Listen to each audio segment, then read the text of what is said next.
It's gonna be one of those tea times. It's quite remarkable that we haven't had a tea time like this for a while. Okay, and by that I mean where we where we don't know that much to talk about. Where we have everything in the world to talk about. Yeah, Just and like that is why we brought Deroir, guys, because Deroir can tell us some of his theories, guys. Can Some of his spin theories. shit out of nothing. Yeah, no, we need those conspiracy theories. Okay, that's why. Whoa, I know. That's why I'm bringing Deroir. Okay, it's gonna be great. I was really excited for this. I thought this was going to be a big tea time, guys, because I thought we were going to have an announcement, but no, it's coming this Tuesday instead. What are we getting instead of an announcement, guys? I just want to talk about this. This Tuesday? No. Okay. We're not going to get any announcement this Tuesday. No, next Tuesday. I just want to talk about what we did get. Maybe. Okay, we got instead of a raid announcement and a living story announcement, we got a fucking Choya harvesting tool. You got a Choya shaking his booty. Yeah. That's it. Did anyone get it? No, I did not even see it yet. I was talking about this the other day on stream where, I had been debating on getting Black Lion chests since they were released 2 weeks ago. But every time I go to buy something, I just think about the fact that there's no content added. And wait, Black Lion chests is content, isn't it? No, it's not. And they had by the way, massively had an article about Black Lion chests and loot boxes. Ooh, it's a load of PR talk in that one. But I just every time I went to buy it, I just kept thinking like,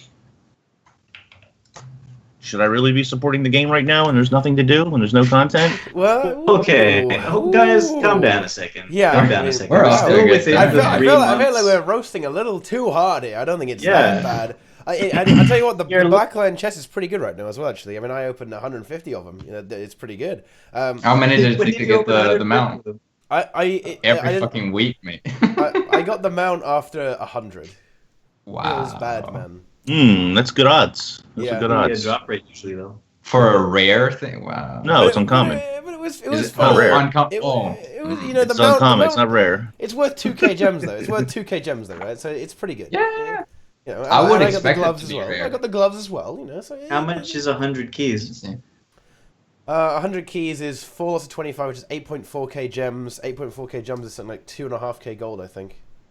Okay, so didn't quite get the return on if you're just going for the mount. In IRL dollars, more than $100. Well, I didn't get return back directly from it. I actually think I probably broke even in terms of account value. I think. Sure. Right. I mean, isn't that the idea Of of unlocks and so forth. Yeah, with all the unlocks, with the dies, with stuff like that, I probably broke even. I think. That's pretty much the idea of these of randomized boxes anyway, right? Breaking even with the stuff. Well, no, the idea is to milk you for everything you're worth and not really give you satisfaction. That's it's general about idea. giving players the feeling of progression. Yeah, it's a sense of pride, really, a sense of pride, and accomplishment, progression. Right? Yeah, that's what. Accomplishment. That was the word. Yeah, exactly. It's good. That's very good. That's very good stuff. So I'm looking forward to new content. I'm definitely looking forward to new content coming, and it should be coming within the next probably 2 weeks or something, right? We're under the 3-month mark. Right? Still. We are still under the 3-month mark, and it's always been 2 to 3 months. I mean, the last few updates have always been closer to the 3 months mark than the 2-month mark. Right. And so it's starting to feel a little bit longer than it should be. I think what's a bit painful for myself and for other people is that in Season 3, most of the patches were at the 2-month mark. Yeah, it felt great. Except raids. Yeah. That's a whole other story. But so now in Season 4, when most of the patches are at the 3-month mark, at least so far, it feels like feels a lot more painful. It feels 50% longer. It feels a lot longer.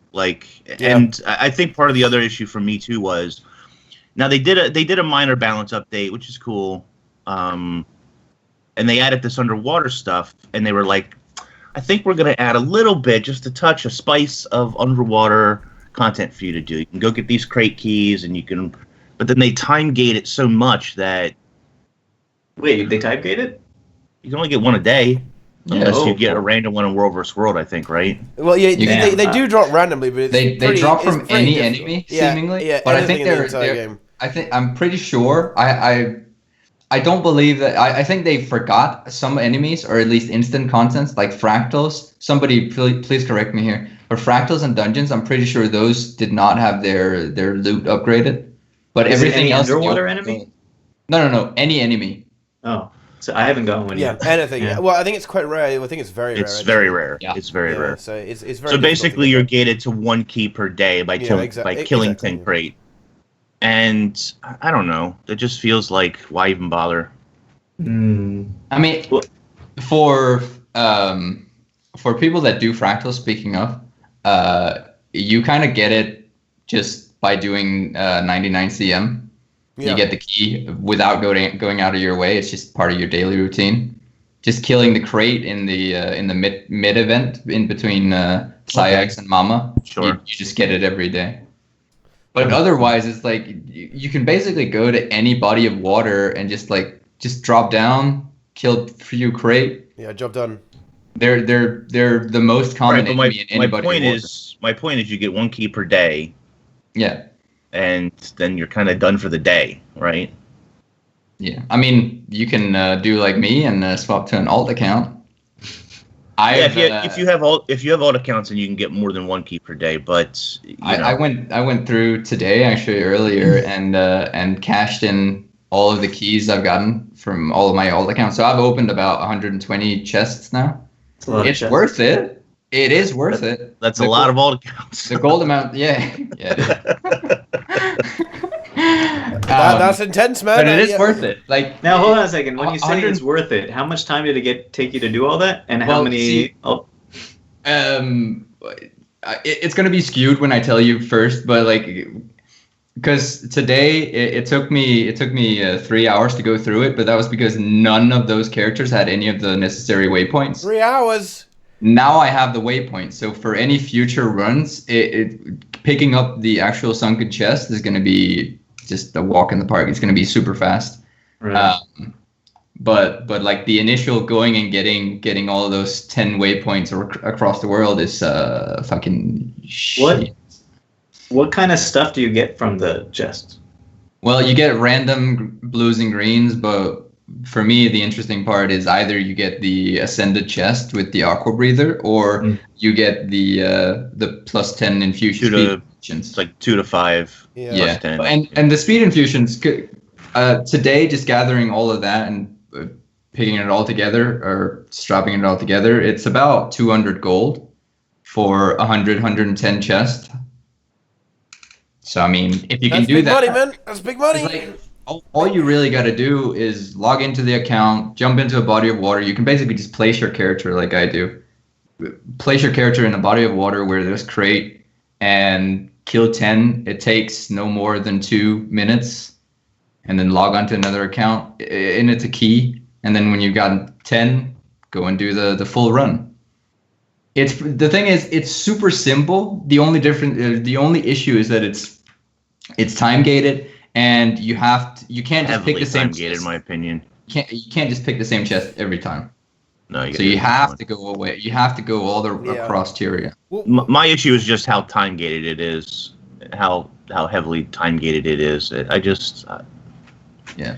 Is it just at the? If it wasn't time gated, then the keys and crap wouldn't really be worth very much, I suppose. But at the same time, it's just another daily to add on to the. Can you tell me exactly how it works? Because so you say the chests, you can't pick the same chest more than once. Yeah. Per day.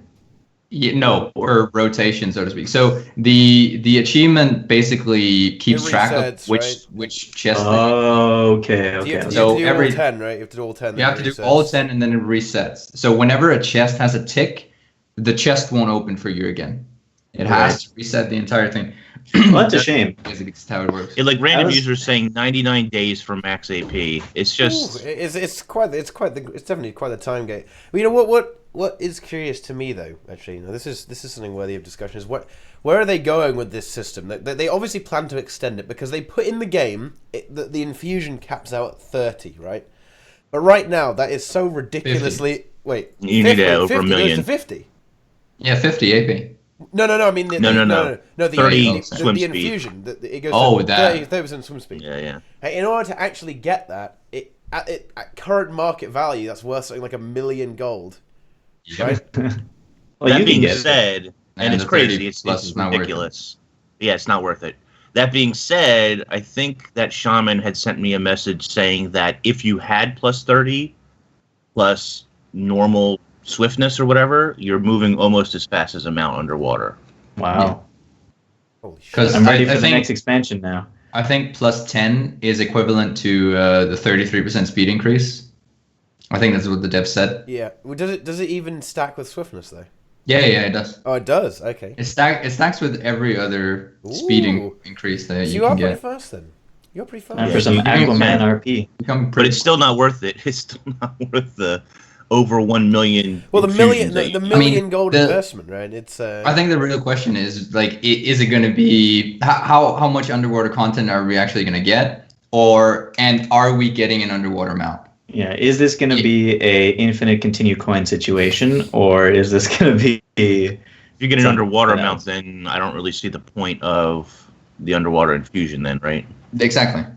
So either one of those are gonna if we get a lot of underwater content, you'll want the speed, but if we also get the mount, you don't really give a Need it. shit, I guess. Yeah, because I don't build swiftness In my into opinion- my open world stuff anymore.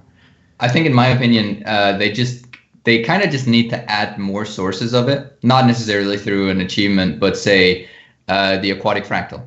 Right. I think if there's any place to put it, to like thematically put it, it's the underwater fractal. Just put a daily cap of 10. I don't know, something like that. If they want to daily gate it and not make it farmable, sure. Or just put every time you do the aquatic fractal, give me one infusion instead of a regular infusion. I don't know, something like that. People might actually do the underwater fractal. Exactly, right?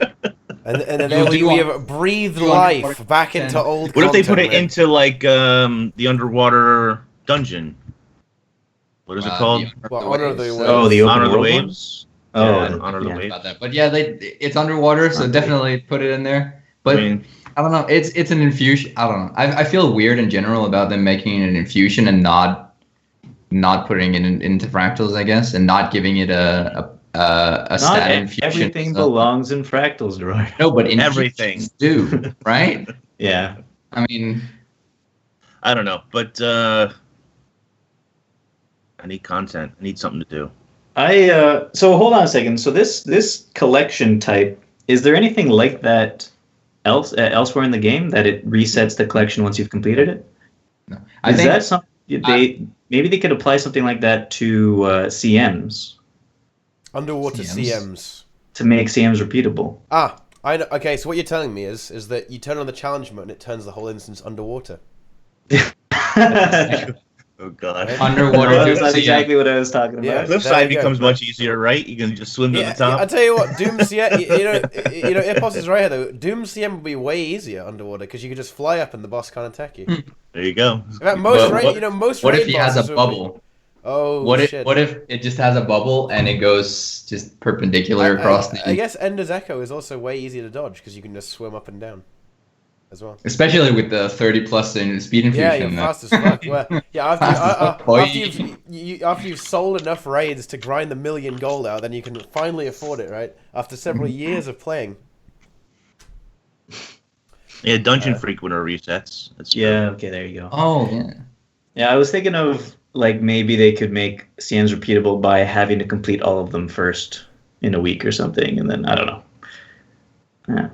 Well, we know that's being looked at. To kind of to kind of But I think kinda that's going to sidestep be a not little bit. retroactively though. I think that's going to be future things. future CMs. I think Yeah. I think that's very likely actually. I mean, the wording, the way that he put it, it was like we implemented it wrongly. I don't agree with it necessarily, but there's nothing really. Yeah, because they could already do repeatable achievements, right? I think it would be. I think having those locked behind a time gate would be maybe the technology they don't have access to. But right, because they have dailies and they have. I think they said that the main reason they did it is they don't want to split the player base even further, because then there's going to be Yeah. people who just do the CMs all the time. And the thing is, like, they can't, at least they can't put it on what's it called, the same reset schedule. They can't make both of them weekly. One of them has to be off, or else every single weekly clear will be the higher tier, and that will split the community. Which is why a lot of people are suggesting monthly. Yeah. Because that would split it, but it wouldn't necessarily split it permanently and all the time. Yeah. If you know what I mean. The thing is that I think it's not that much of a split, in my opinion. I did talk a little about this on stream. I don't really like this reasoning at all, actually. I don't think it will be much of a split, because the percentage of people who actually do CMs is already pretty low, actually. Even compared to the raiding population, which is already pretty low. Not a lot of people... And if you look on efficiency, if you go on Guild Wars 2 efficiency, the number of people who have Doom CM is something like 1,700, right? And that, in fairness, it's going to be a bit more than that, because not everyone's on efficiency, right? But that's including like a bunch of raid buyers, like a bunch of people also bought Doom CM, right? So there really aren't a lot of people who do Doom CM already, right? No, but I don't think necessarily that you can compare it with what people are doing in raids at the moment. I think the best way to compare it is the other tiered content that we actually have. Every other tiered content in the game is heavily split. Like Fractals, tier 4, everyone does tier 4. There's a vast majority that does tier 4 compared to tier 3. The same with CMs.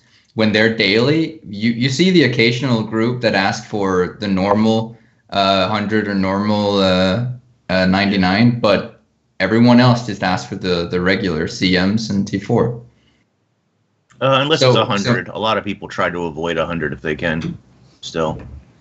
At least on NA.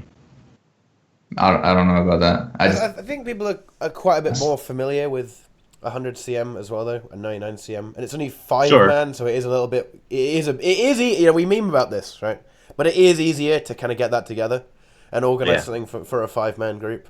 But with regards to Fractals, I don't know. Isn't the whole point of Fractals that it's supposed to be like that, though? Isn't it exactly? Yeah. But like the point that I'm making here is that in regards to his comment about splitting the community, the tiered content in Fractals has done exactly that.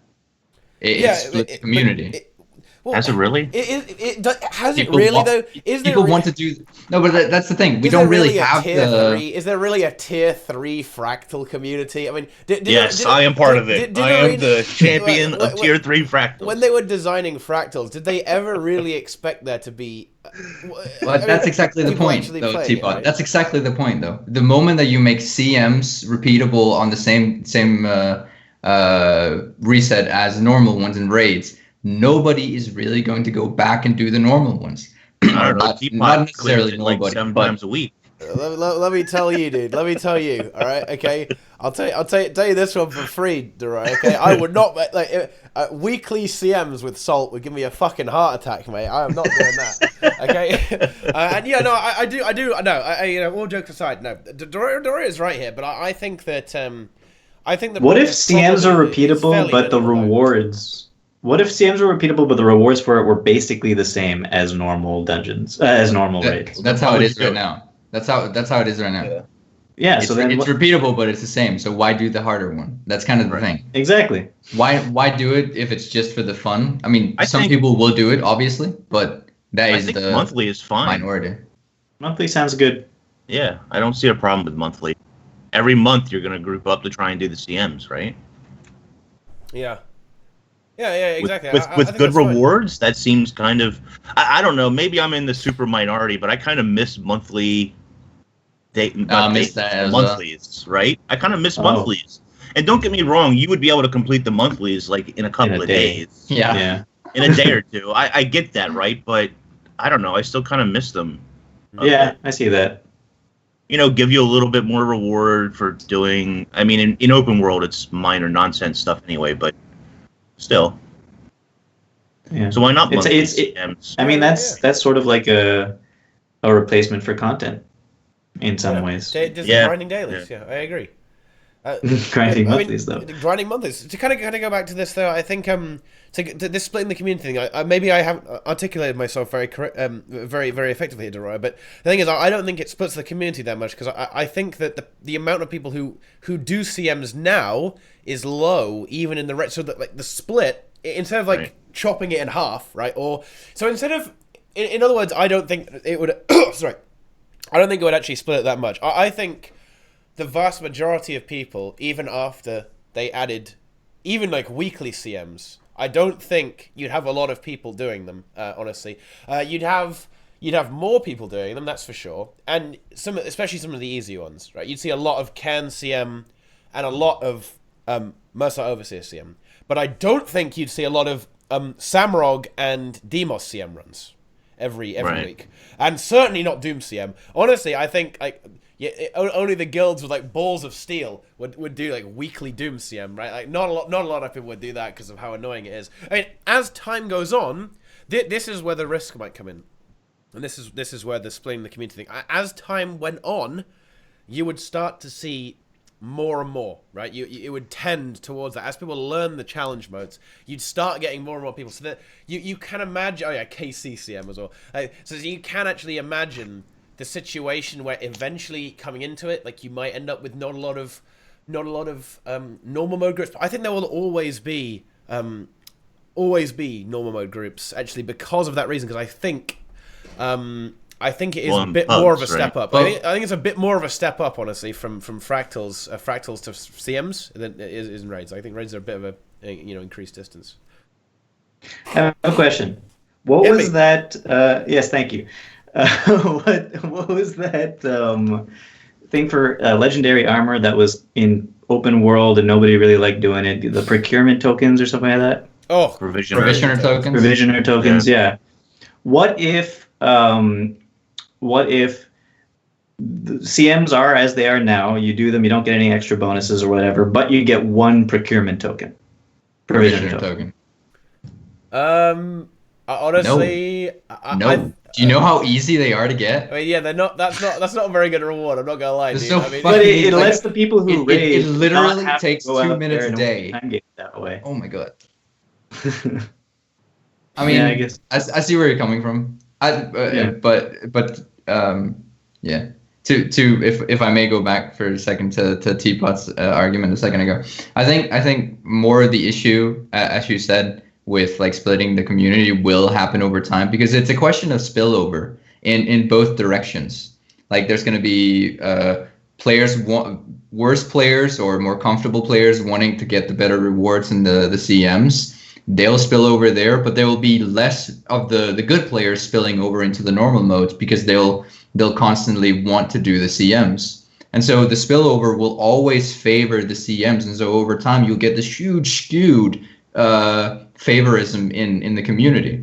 And it's that long-term issue that I believe is the real challenge here. I don't think it's as big an issue if it's monthly, though. No. Like as long as you once put a them month, you'll have different people timers. Yeah. It's all good. You just cannot put them both on weekly resets. I don't think that's a problem. If it was once a month, then. Yeah. No, I definitely think there is some merit to that argument, 100%. I completely agree with Deroir. I think, though, with the way the community is, I do think there is a decent structure for it, and especially seeing as the community is a little casual, so sometimes people don't really want to work too hard. And I think that raid CMs probably require the most work in the game with regards to PvE, or at least some of them. I would like to think that it wouldn't be too much of a problem, but I'm not going to say anything like this argument is ridiculous, because I see the validity there. So good debate. Good debate. No one got destroyed in this debate, guys. Feels good, man. Very wholesome. Okay, very, very wholesome. Very good. Bring in Big. We need some destruction. We need to get some destruction. We need to get some we need to just get some roasts going on here. But I think I'd like to think it wouldn't be too much of a problem because of the way the community is. I think the raid community actually is pretty helpful and would help people get into raids. And I do think you'd still see plenty of normal mode raids. And even if you didn't, right? Even if you didn't, not every boss has a challenge mode, so you'll still do a bunch of normal modes there. which kind of would be kind of a stepping stone. Because honestly, let's be honest here. Like, Ken CM is barely fucking harder than normal mode. Okay, MOCM is a bit harder, but it's still pretty cheesy. Like with stuff like Scourge in the game, cheesy as fuck. Honestly, I was doing Samrog CM the other day. Yeah, I saw that with. Yeah. And honestly, you guys were just rolling through it. It was like exactly. That's the thing, right? I mean, with the way, so like, I was playing, I was thinking like, damn, dude, this really isn't what it used to be, is it? Huh? And it's because of stuff like Chaos Chrono and the Power Creep Fiesta, right? And just more DPS. I think one of the best things. It ends up so much easier, and it's just not as hard as it used to be, like compared to the other. Even stuff like Doom CM, like, you can cheese it so hard, right? Like with Necros these days, like all you have to do is not get caught, and it's really not that bad. I mean, like, you know, it's a reason what you know. You can do it very consistently, right? Just watch a selling guild; they can just one shot it again and again and again. They sell it day after day after day, right?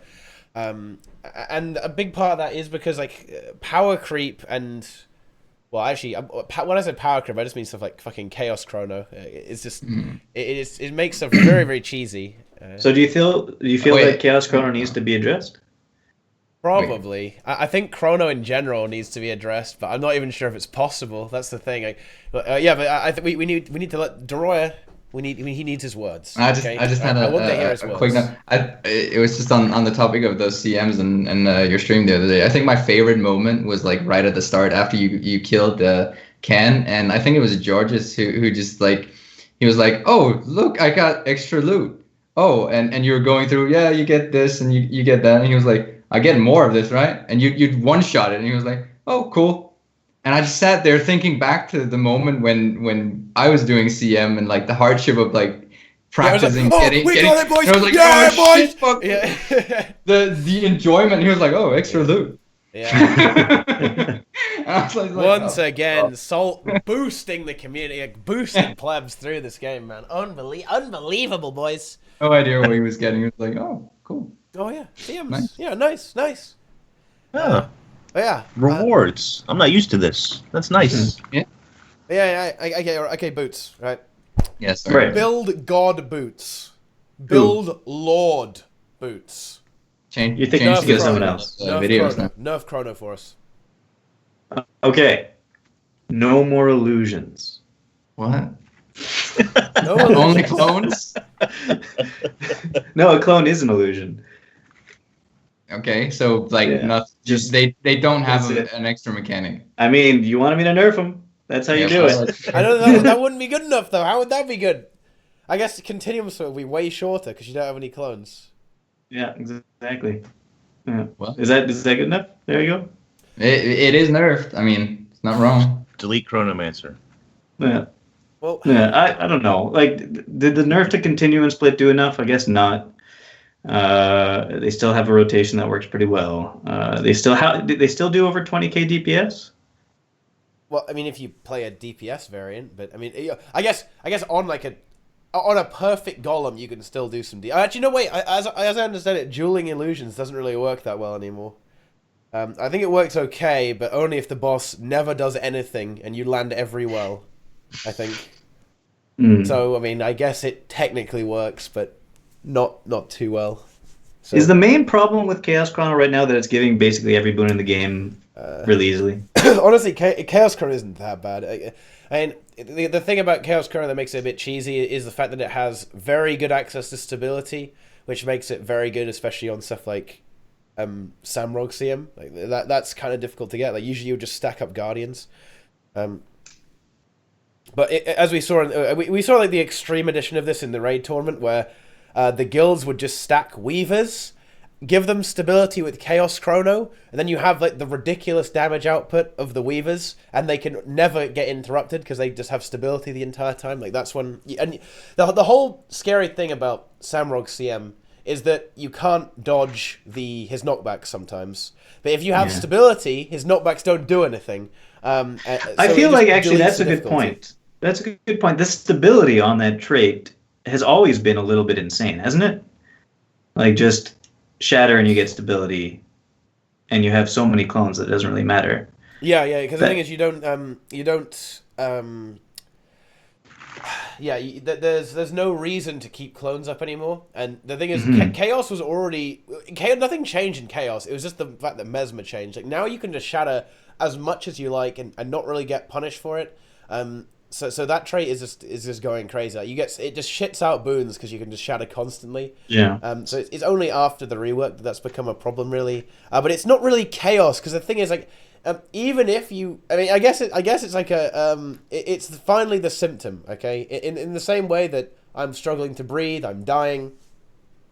This is a symptom of the overall problem, okay? Which is I'm being attacked by microscopic evil soldiers, man. And the microscopic evil soldiers are basically a Chrono and Druid, I guess.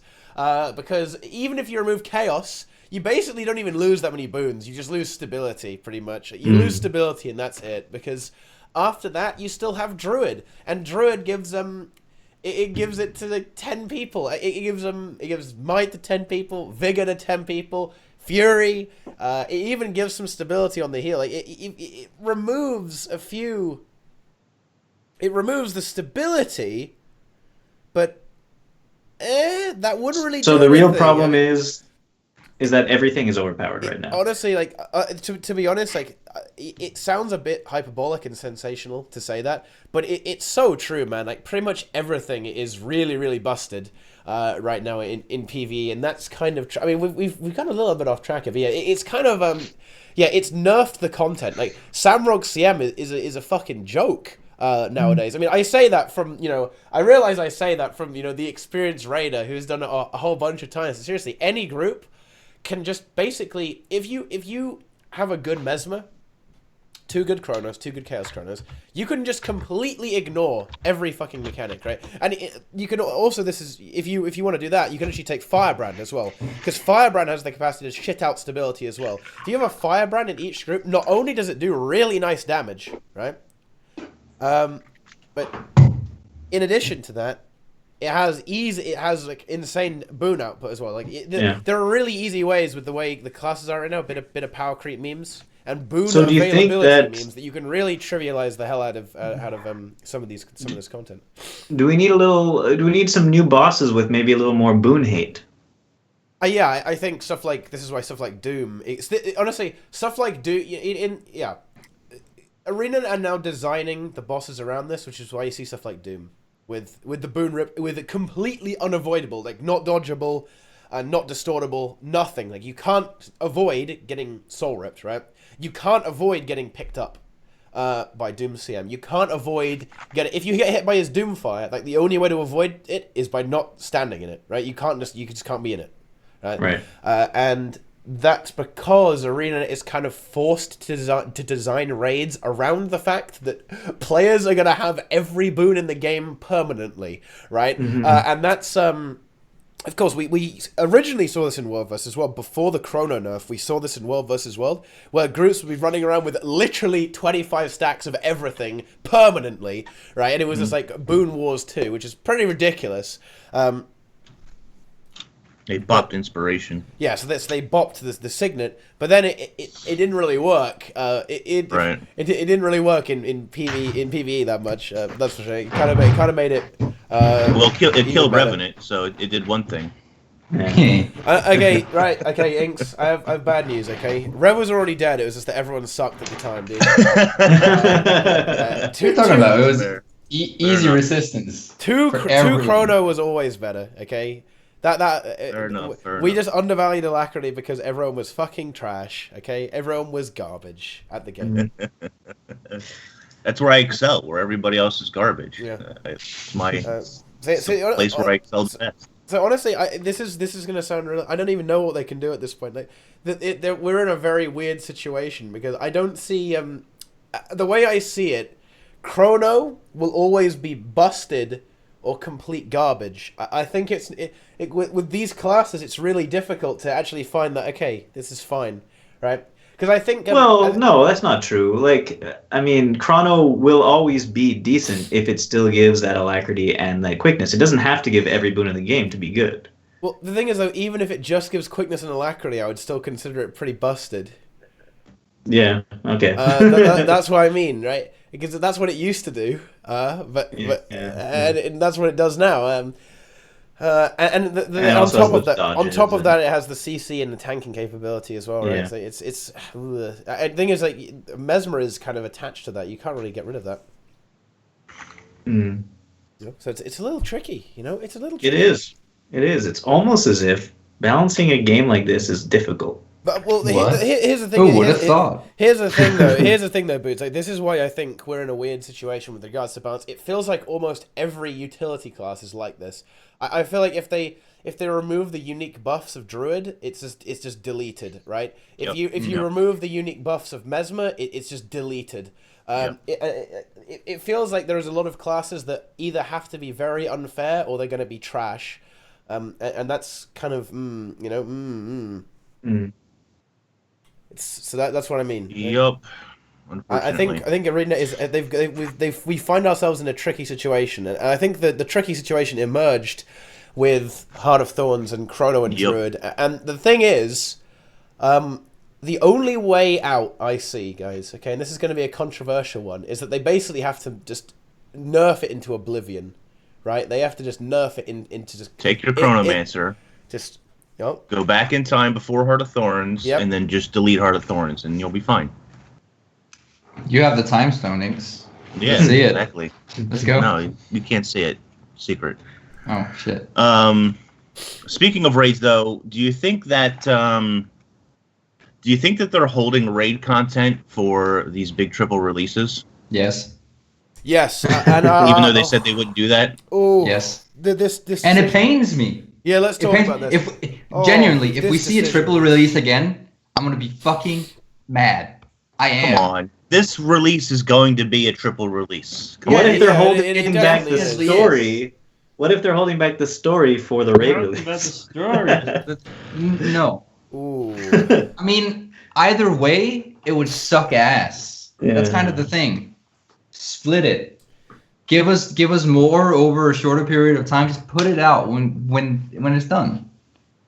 Put it on separate schedules. I don't really. Yeah, I'm totally with you, right? I know we harp on about this a bit, but this is. I'm sorry, this is such a huge error. You know, it's such an error. Like, why are they doing this? It doesn't make any sense. Why? Because I'm almost certain that the raid is ready to ship. I would put money on it, actually. Right? It's probably just there. Oh, you know, maybe this is. I'll be shipped into the game. Feels good, man. Like, this is the day. But then Tuesday comes round.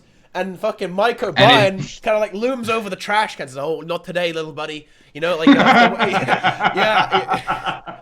it's just like, oh, please.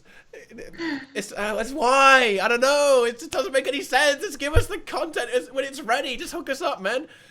It's. I don't know. I mean, I love content. Maybe there's. I love all of it. Like, I'm gonna have a great. I agree. Tuesday I mean, I love the. I would love for it to come out earlier. Story and I love raids, man. But why not? Why not stagger them so it just feels like if it's more spread out, it's gonna feel like it's quicker release and it's not a dead game. Feels better, but right? maybe they found out from their last triple release that the influx of players back in the game for such a big release like that is better than putting things staggered. Yeah, but they're gone a week later. It doesn't. It doesn't matter. That's true. I think they got a lot more positive. I think it's the lack of negative response that they're looking at, because previously we've seen when stuff has been released separately, when we've gotten the story, the raiders have said why are we not getting a raid, and the fractalers have said why are we not getting a fractal, and when a fractal was released, the raiders were going why are we not getting a raid, and the living story interested, the PvE people, why are we not getting a new map, and it just continues down the road. Like we just hand over the ball, and when you do a triple release, nobody can complain. All 3 parts are satisfied, and everyone's just like, all right. And so you don't get that negative feedback, and I think that's what they're looking at. But for the rest, like for all involved, it kind of just sucks. It just like sucks in the long run. Just spread it out. I don't like. It would be so much more awesome. It's a better feeling. It creates another problem though, because they insist on doing AMAs the day a patch releases, which is ridiculous. I think so. Yeah. Everybody who enjoys quadruple release. Hold on. Anytime that they release a triple release, all of the raiders are doing raid. They're not doing story. There's no time for that, right? Yeah. So the AMA loses even more people that would already be maybe interested in looking at the AMA. and they're more susceptible to leaks, which apparently everybody hates. So look, it looks like there's issues obviously with the triple release because you have this long wait period before it. Everybody gets a little annoyed. There's issues with the staggered release because there's going to be complaint threads all the times. Why are we getting this and not this? Why are we getting this and not this? There's a difference. There's a possibility that with the staggered release, you could have people not complain if you gave the information that here we're releasing this time. Much like maybe 2, 3, 4 weeks ahead of schedule, you say, this is our schedule. We're going to release a raid around this time. We're going to release the story after it 2 weeks afterwards, etc. That would be great. That would be the solution to a staggered release. However, they also can't do that because game development isn't easy, and it's not that easy to stick to a schedule like that. True. So well, it doesn't necessarily have to be a steady schedule, but if the raid is ready, then release the raid. If the fractal is ready, release the fractal. Like you don't need to hold them everything. Actually, if you think about it, 1 second, Deroir. If you think about it, okay, they do a triple release. People get excited. Oh my God, there's so much content. I'm going back to Guild Wars 2. But think about it another way. What if there was more frequent releases of here's a new raid, here's a new fractal, okay, here's story as scheduled? Then people would think, okay, the game's being updated more than other MMOs because other MMOs are running on like a 3-month schedule more or less. So if Guild Wars 2 appears to be updated more than other MMOs, it's going to draw people into that MMO as well. It makes the game feel alive. The thing is, here's the thing, boys, okay, and I really do hate to pick on this quote. This quote does get some serious roasting, and I guess it's kind of deserved, but the raid team said that they were going to release raids more frequently in 2018. When I read this, oh my goodness, I was excited, guys. Oh my god, yes. And with the newest Wing 5, they said, oh, this was much easier to produce. We used a lot of already created assets and mixed it all together. There's a minimum part of work, or minimum bit of work. So everyone's expecting the same for the next one. And then 6 months down the line. And then it's 172 days. Rocker's putting it on his stream overlay. This fucking counter, like how long it's been since. Oh my, it's just out of control. I don't know. I think this lack of, again, it does come back to communication as well, as we were talking about earlier. Like, the lack of transparency with regards to what's going on, it just kind of spooks people, right? People going like, "Is it a dead game? Is it a dead game? Feels bad, man." And then people go like, "Wait, where is it? What's happening? Like, what a triple release? People didn't like the triple release last time. Why are they doing it again?"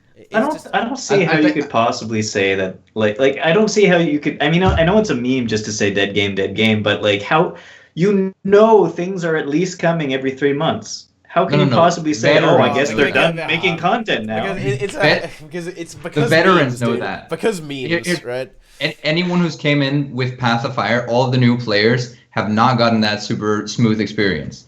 Because sure, they say it's 3 months, but it's all been pushed and there's not really a lot of communications. It's very easy for newer players to not really trust the word, ArenaNet's words. For the veterans, all of us, we know that it's coming. Like, it's somewhere down the line. It's just a matter of sitting on our hands and waiting for it. I mean, yeah, hard to cover content as well. Like, you get every 3 months you get to make content because that's when you get content releases, right? So that's, I mean, I don't know. I have people come into this. Wait, I'm sure TeaPot. Go ahead, Deroir. Just at the very least, I'd like them to just not make it a triple. I don't mind the double release, like a fractal and a living story or a raid and a living story. I can live with that. But when we get a triple release followed by a single release, so to speak, like we did this time, like we only got the map last time. And it's burned through in a minute, and then there's nothing really for six months, and it's just nothing. Yeah. I think I don't know about TeaPot, but I've been noticing a lot more lately too, where you have, not that they're not veteran players, but I suppose maybe more fair weather players who hop around to different games, which there's nothing wrong with, by the way, who will come back into a Guild Wars 2 stream and say, "Hey, has anything changed?" And when you say, oh, well, there was a small update in Underwater, and they're like, okay, well, I'll see you in another month. And then they piece back out to whatever they were playing, like, I don't know. No, here's the thing, right? Here's the thing. We have to then consider the fact, and this is something that I would always defend ArenaNet on. One has to consider the fact that the game is kind of designed to be played that way, right? The way the business model is completely compounds that fact, right? Even the fact that you have to pay if you miss Living Story, completely, that's how it's supposed to be, right? Yeah. You quit, you go and play Bless Online. You realize that the combat system of Bless Online isn't as good as Guild Wars 2. I don't know, haven't played it yet. Just playing the odds, boys. Okay. You come back, right? You go and play Terror. You realize you aren't a weeaboo. You come back. Okay? You go and play World of Warcraft. Then you realize that you can't be fucked to grind gear really hard. Then you come back to Guild Wars 2, right? Hey, ArenaNet, honestly, ArenaNet have the golden goose, okay? But it's the golden goose that just lays it lays very slowly, okay? It lays very slowly, okay? And they know that, and all you have to do is you have to feed it black line keys, and you get a few golden eggs after it, okay, dude? Oh my god. I just feel like if they would consider doing what we talked about here, about maybe just releasing the raid or the fractal or something when it's ready, and updating a little more frequently, rather than worrying about these gigantic mega patches, that would bring players back more often to see what's changing and what's happening, and maybe buy stuff that's in the gem store every single week, right? Which they need to sustain the game. Yeah, I see what you're saying. Like, yeah, people might not come back and play the games more if all they see is a gem store update, but they might come back if there's a gem store update and a fractal. Yeah, exactly, right? They'll come back and they'll play through the new map, then through the new fractal. Maybe they'll play through the new raid, right? And then they go off again, right? Maybe they buy something in the gem store while they're here, right? Maybe they buy a skin. Maybe they buy some keys. Maybe they buy a mount. Maybe they see all these shiny mounts because, like, ooh, yeah, But the thing is, it's not necessary for ArenaNet to. It sounds really harsh, but it's not exactly necessary for ArenaNet to have players that are that sticky. Right, because they don't have a subscription fee, right? So they're not looking to stick people because they don't have, there's no sub fee, right? So players aren't going to be as sticky because of that. But I don't know. I think. I feel like, and I understand what you're saying, and they've always been that way. Not having the players stick is not that important necessarily, or not their priority necessarily. I think that's a dangerous game to play in the long run. I don't know. It's already been in the long run. We're five years down the line, and but I mean, look. I know, but look at the numbers though. That's the thing. It's working very well. Sure, because of mounts. The numbers they monetize something people want. But I would say the amount of people actually playing though, I think the player base is actually pretty healthy. I think the amount of people just logging in, playing around, doing a little bit of open world, bit of PvP, bit of maybe a fractal or two, right? I think it's pretty healthy, honestly. I think the dead game memes I think have never been less true. Actually, like honestly, there was a time where I would have kind of got on board with the dead game memes, but not so much now. Honestly, I just don't see it. I agree. I just 3 months.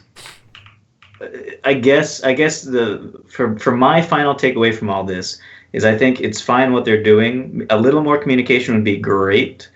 But then finally, 3 months just feels a little bit longer than it should feel. I think the 2 months felt good. 3 months feels a little bit too long. 2 months was bearable, more bearable. Yeah. Well, I think we also have to think about this. But you still waited a long time for raids, so... Yeah, well, here's the thing, though. I mean, we have to think about what the majority of the player base views as real content, right? And that is... Sure. Basically, the majority of the players in the game are looking for the open-world, story-driven content. Not even fractals. Like, here's the thing. Like, yeah, Boots is completely right with the 2 months thing, though. Like, two months feels a lot better than 3 months, right? I mean, well, I mean, it's 6 releases a year to 4, right? That woo. Yeah. When you put it like that, I think it's kind of obvious the scale. But I mean, even fractals, right? I think even fractals aren't played by a huge amount of the player base, and raids especially. Probably not. I mean, raids are kind of a, we are the 5%er kind of thing, right? Like, maybe less than 5% of people do raids, so it's kind of understandable that they aren't exactly rushing to get this out. I mean, it's great for stuff,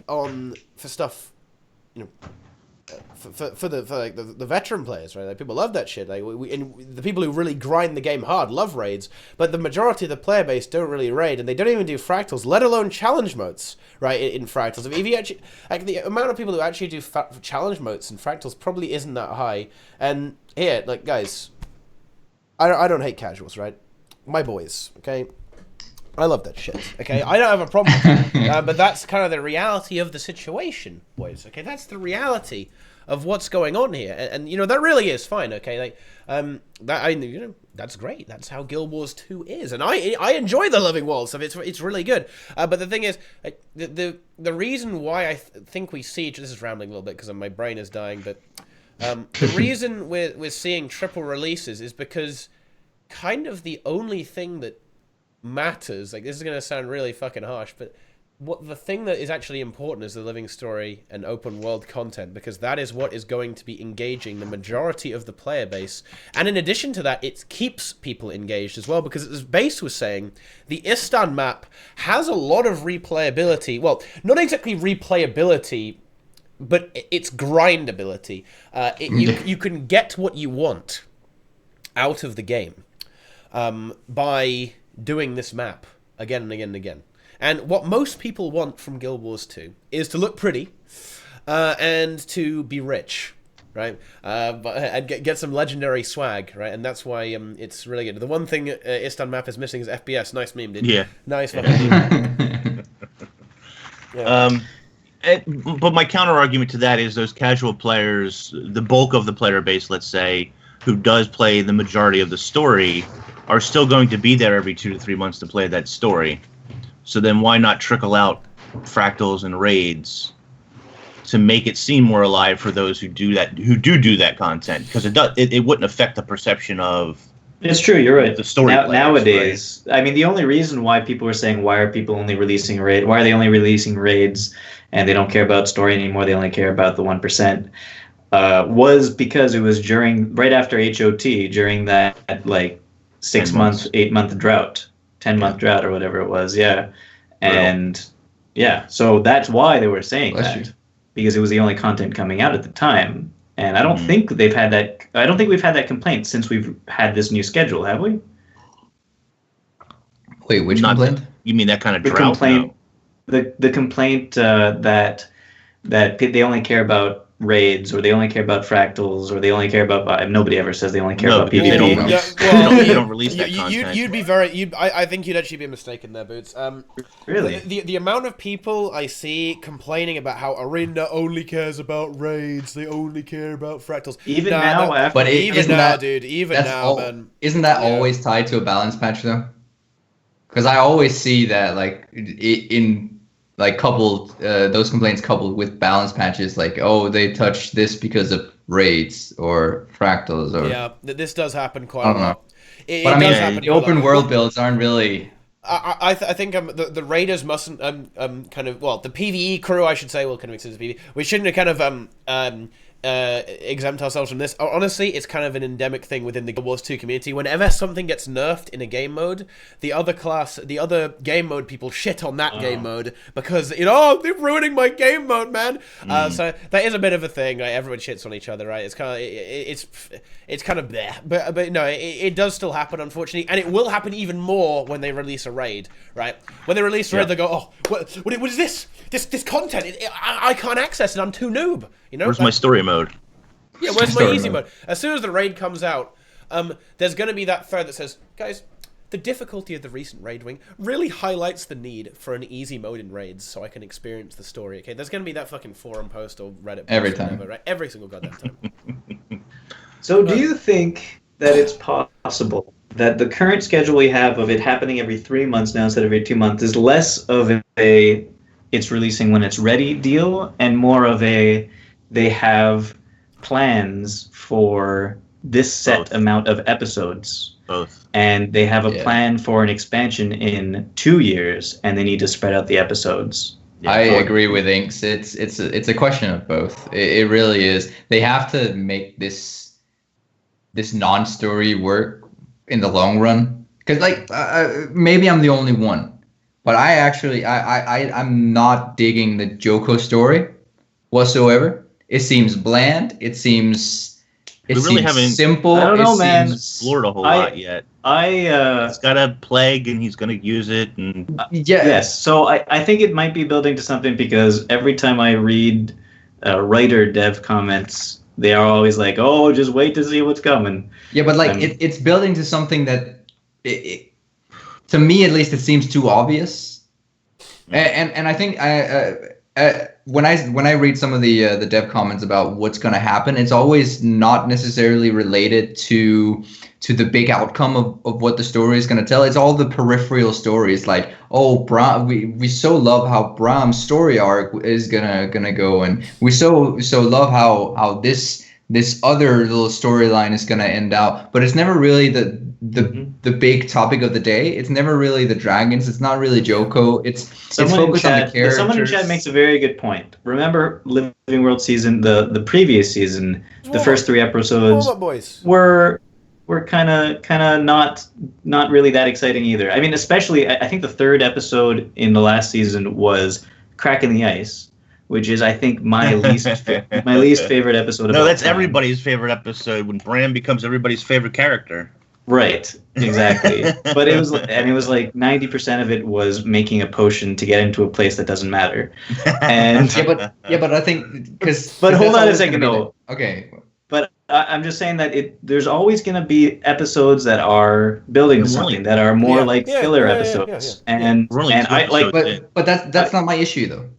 Okay, all right. My issue is that the grand scheme of it all, like, I don't care about the nonsense that is filler episodes. I actually kind of enjoy them for what they are, so to speak. Not because they drive the story necessarily, but because they bring another quality. My issue is that the story as it's set right now, like the grand scheme of everything, does not seem to pan out in an interesting direction. It seems to pan out in a very obvious direction. He's going to release a plague. We're going to deal with it. And we're probably going to go over to a dragon because some of it kind of relates to that or the other. It's just like, I think episode 3 is going to be the dragon, though. Joko is a cool character, but I don't feel like it doesn't hook me. I think it has a lot part of of the problem to be kind of a funny little, a bit of a different kind of story. I think that it probably will be Joko. I think it's going to be fully Joko-centric, actually. Mostly, yeah. Probably. I don't think there we'll is something to be said that Marjorie and next expansion. There is something to be said that Marjorie and Casimir are off watching Kralkatorrik. Yeah. We haven't had much interaction with them, so I expect episode 3 to involve Jory and Casimir with Commander, since they really only use 3 characters at a time, and time is sort of a consistent, right? So maybe they'll add Bram in there for flavor because Rox is staying with the Olmacon or whatever, but they have said too that there's going to be a lot of Bram story throughout, or Bram arc throughout, to make him more enjoyable for players. Is that the new thing? That's the new thing. No. I mean, I'm kind of just looking for some spice to the story, I guess. It seems, it seems. What kind of spice do you want? Do you want to kill people? Do you want someone to? What wasn't death? Game of Thrones? I feel like more Infinity than ever, War? I feel like the story is going off in its own direction from where the main storyline was headed with the dragons and everything. I feel like more than ever we're just occupied with another evil than a dragon, and I don't know. Well, I think that's it feels good. like I feel like we're just no, I think that's off. good. How bored were you of the dragons after like the first 3 years? I mean, sure. But by the time I killed what was his name, Zaitan? By the time I shot Zaitan with number 2 cannon, I was pretty bored. Yeah, but I'm not saying that it's necessarily bad. I think there's definitely a quality to what Joko is going to bring in the long run and the storyline there. But I just cannot get hooked by it, and I can't. Where we are in the story makes the dragons not the threat. Yeah. Well, they are not a threat. Like maybe Joko is a threat, and maybe it could be somebody else. Who cares? I feel like that we're not supposed to kill the dragons. Yeah, that's but they're still a threat. It probably comes down to the feeling of, well, if that's the case, shouldn't GW2 be done, like the story? Well, change the logo. I mean, I know we're moving towards something else, and we always has to progress somehow. But yeah, I don't really know why. I can't really articulate it, but it just doesn't hook me. I think maybe part of the problem might be is that Joko is a jokey character, right? So maybe you don't perceive him as like this ultimate evil. Yeah. No, I actually think that he's a very well-written character overall in many aspects, both the evilness of him and the jokey side and all that interconnectedness between the two sides of him. But it's not that. I think it's not the characters. It's just the story overall that it feels like nonsense. That's kind of the thing. It feels like we're just doing this to do it. It feels like an event chain. I don't telling me that you don't care for the people of Istan? You just want to see them all. You don't care. Is that it? I don't care. You don't like. No. I mean, there's I'm gonna stick to my 15 NPCs on Istan. I only care about timing. Sticking to tier. I don't care about Istan. Whatever. Yeah. Yeah. Like so cruel. I missed a comment, but it's dragging. Yeah, maybe it's dragging a bit. Yeah. For you or something. The current events haven't been real exciting either, right? Like, I know they're small little snippets and they're not anything too serious, but you got Joko invasion portals, and then you got rid of Joko invasion portals, and they're just. I think actually sitting here thinking for a second, I think one of the reasons why I feel like it's stagnant is that there's no real mystery to it. There's no real. Well, you think you know it's going to happen. Yeah, but what if it doesn't happen? Okay. What if you get proved wrong, Deroir? In the moment of watching it and playing through it, it feels extremely obvious what's going to happen. The outcome feels extremely obvious because there's no indication of weird little snippets here and there. There's no weird rock that says, this is actually the real thing used for to resurrect Lazarus, blah, blah, blah. There's none of those weird little things, not what I've seen at least. And so it feels, the story feels obvious. It feels like it's just progressing and we're there to not speculate about it, just experience it. I know a lot of people are giving you crap right now, but it kind of feels obvious to me too. Where would you prefer? And maybe I'm wrong, and I hope I am wrong, but I feel like Joko's going to release the plague. Lots of people are going to get sick. Probably some people die. We're going to have to deal with that, and we're going to have to find a way to put Krakatork to sleep or chase him some more. One of the two. Neither of which sounds exciting. You know what we do? I've got it, guys. We scare him to Cantha. There's the expansion. And then we have to swim there with your plus 30 swim speed. Exactly. I mean, if everyone on on Tyria, the continent dies, we're gonna go to the Cantha. They're basically shutting down the entire half of the game. We do a kind of colonial. We do a little colonial meme. Like we take the plague to Cantha, right? Like it's like kind of like smallpox, man. We smallpox them good, you know. Like we bring it over there. Like, why are you doing this to us, man? Why infect us? And everyone dies. Imagine if they do, because remember Living World when the good old days, the days when they actually changed maps completely. They destroyed Lion's Arch, whatever. Imagine if they just closed off the entire map except for like small parts that are uninfected. What they would never do that, right? That would be not anymore. Not anymore. Yeah. Insane. In season 1, they might have, but not anymore. Yeah. Probably a good thing that that's not happening. I'm kind of okay with Joko and the plague, but I don't know.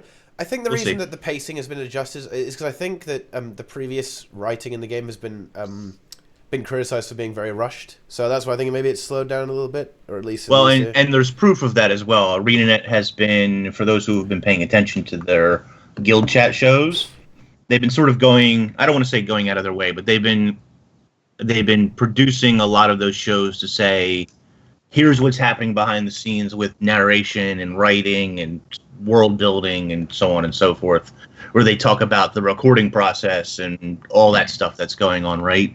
Saying, hey, just realize there's a lot of work that goes on here, and this is why it takes so long, or whatever the case is. I think they've been trying to lay those seeds in the ground so that people maybe have a little bit more sympathy for how long something takes. At the same time, I really appreciate those, by the way. Like, I really, the off season super hype, season release super hype period, whatever Twitch streams, amazing, awesome, keep doing it. Like, anything is awesome. I think though, I think the other reason, this is where it comes into the other part of it, is I do think they have a general release cadence of where the next expansion is supposed to release at. And in order to hit some of those schedules, I think that some of the stuff is elongated on purpose. Maybe. Potentially. I think they've gotten a much clearer internal roadmap than they've ever had previously. I think after Path of Fire, they probably before Path of Fire as well. Yeah, I mean, okay, sorry, but I think everything that came after Path of Fire was already more or less set in stone by the time, like how it was going to unfold by the time that Path of Fire released.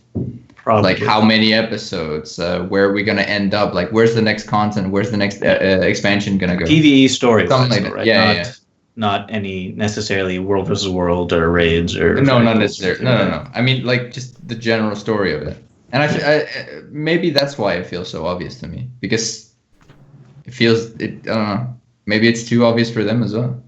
They don't. There's a lot of mystery in season 1. I remember, because the devs didn't know where the fuck they were going, so we didn't know where the fuck we were going. It was like there was always mystery to be had. It was like, what? Where might we be going? What could happen now? There's all these hints. It does feel like there's less sort of speculation going on. Yeah. Right? For quite a while now. Yeah.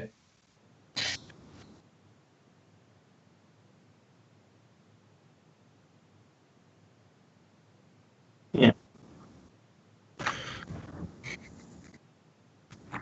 We still don't know who E is, I guess.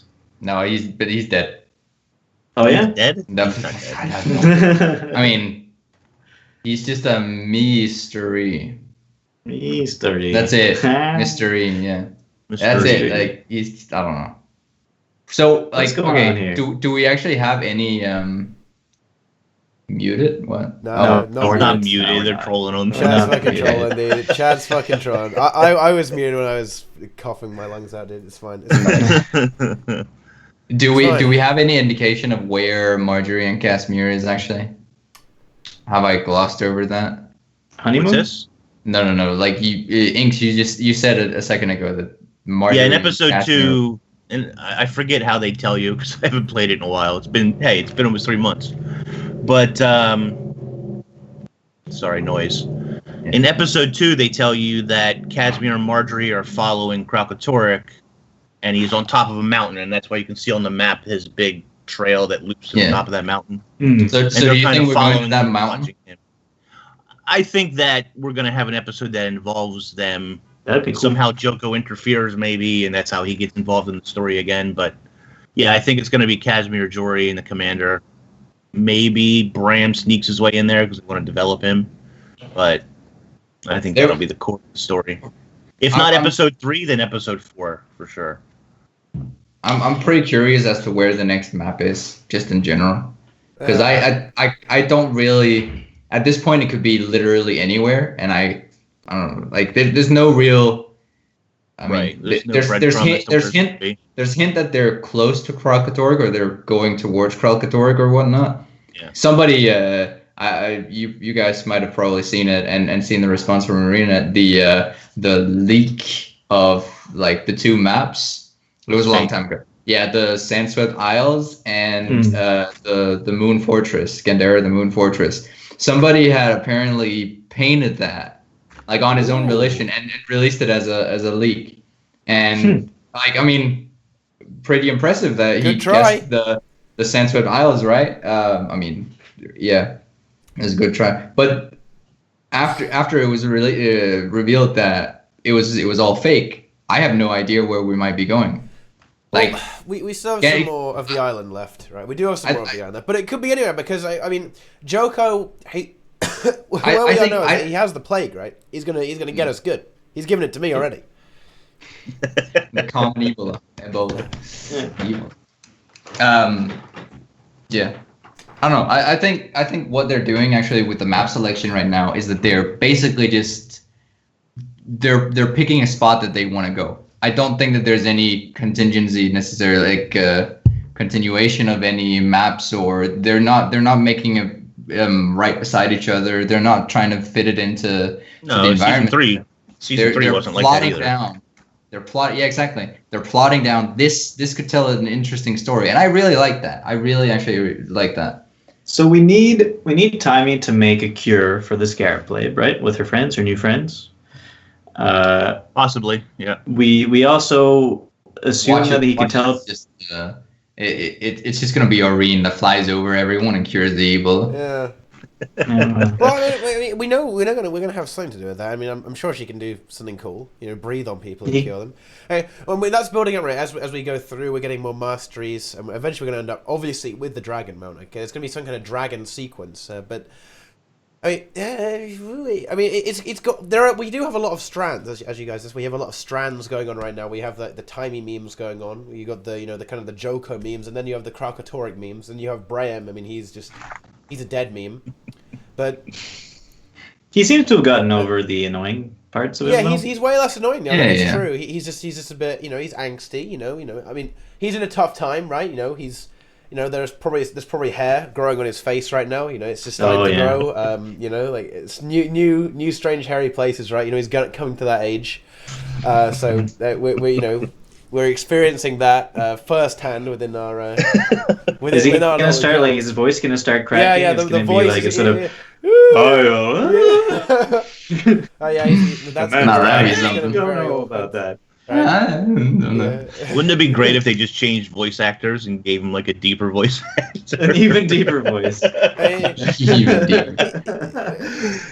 They just don't explain it, and the actual reason is he hit puberty. We have to see some kind of pulling together of the threads, right, into some kind of cohesive rope soon. Yeah. I mean, they don't have that long, right? We don't have that long.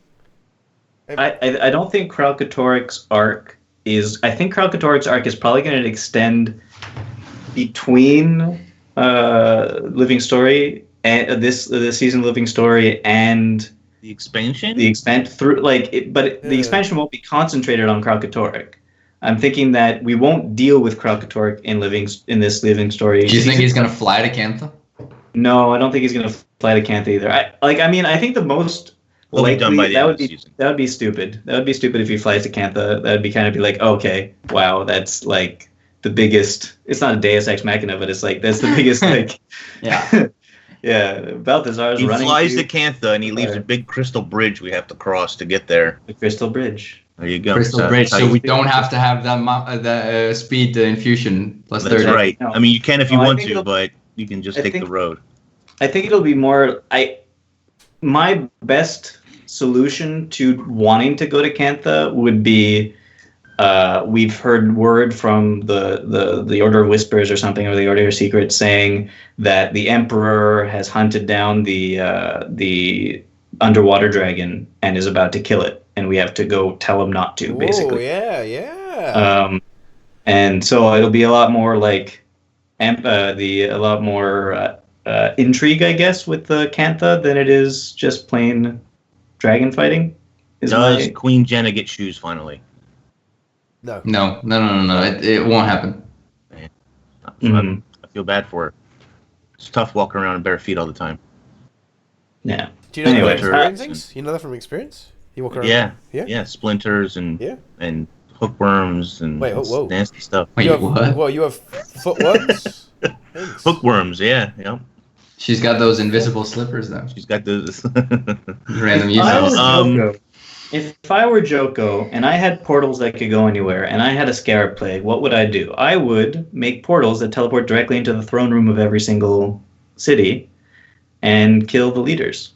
Or Well, he try doesn't to. have that anymore though because we shut down the hub. Oh, did we? right. Oh, Yeah. well, screw that then. That's why the current event is that the portals that you're seeing now are fractal disappearing. remnants of whatever. I actually really like that addition They're echoes. of or them whatever. saying that they were like fractals. They're fractal echoes. I really. Whew, Yeah? spice. You like that? Yes. Yeah? It's a spicy detail. Yeah? Yeah? Deroir, It's shit like that enthusiast, I really, fractal god. I really appreciate.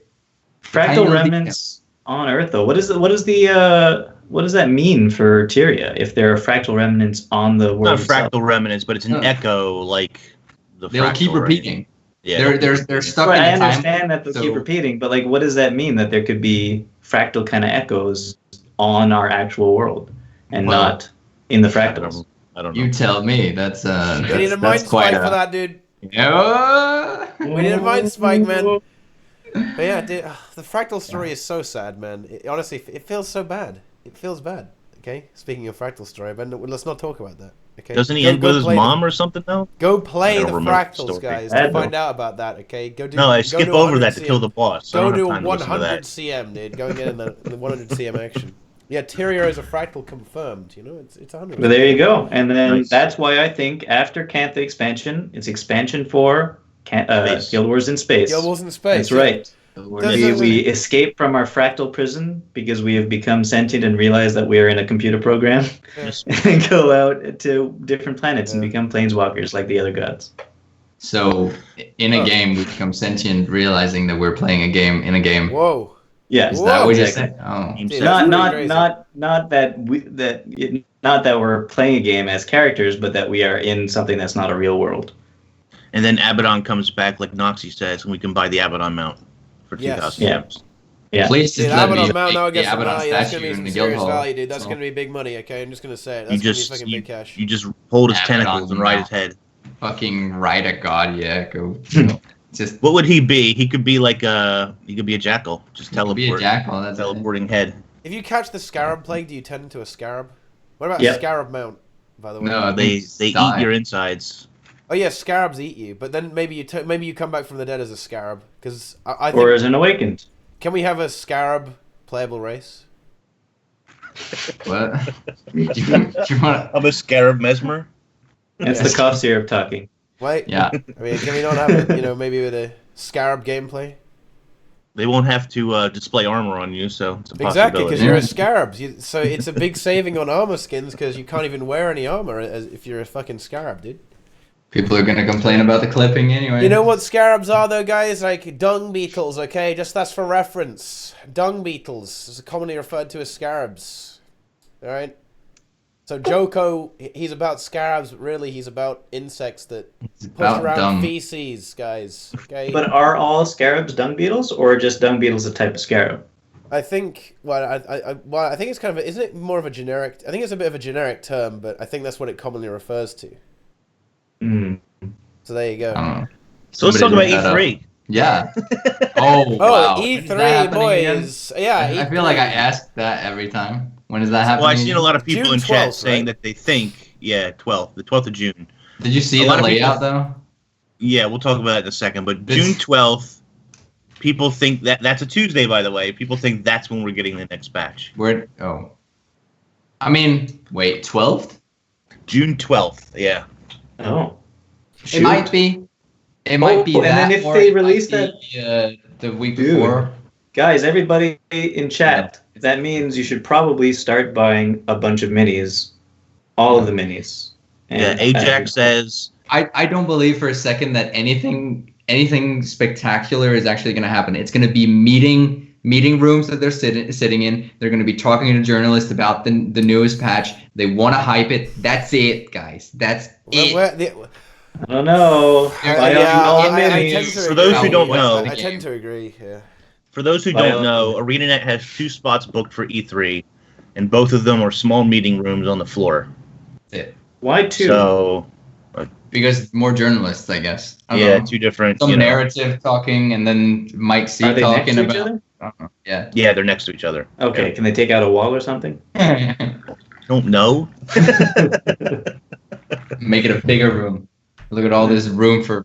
So I don't playing. even know if they're really going to have anything necessarily on open display. I think it's going to be more interviews and news articles and that kind of stuff.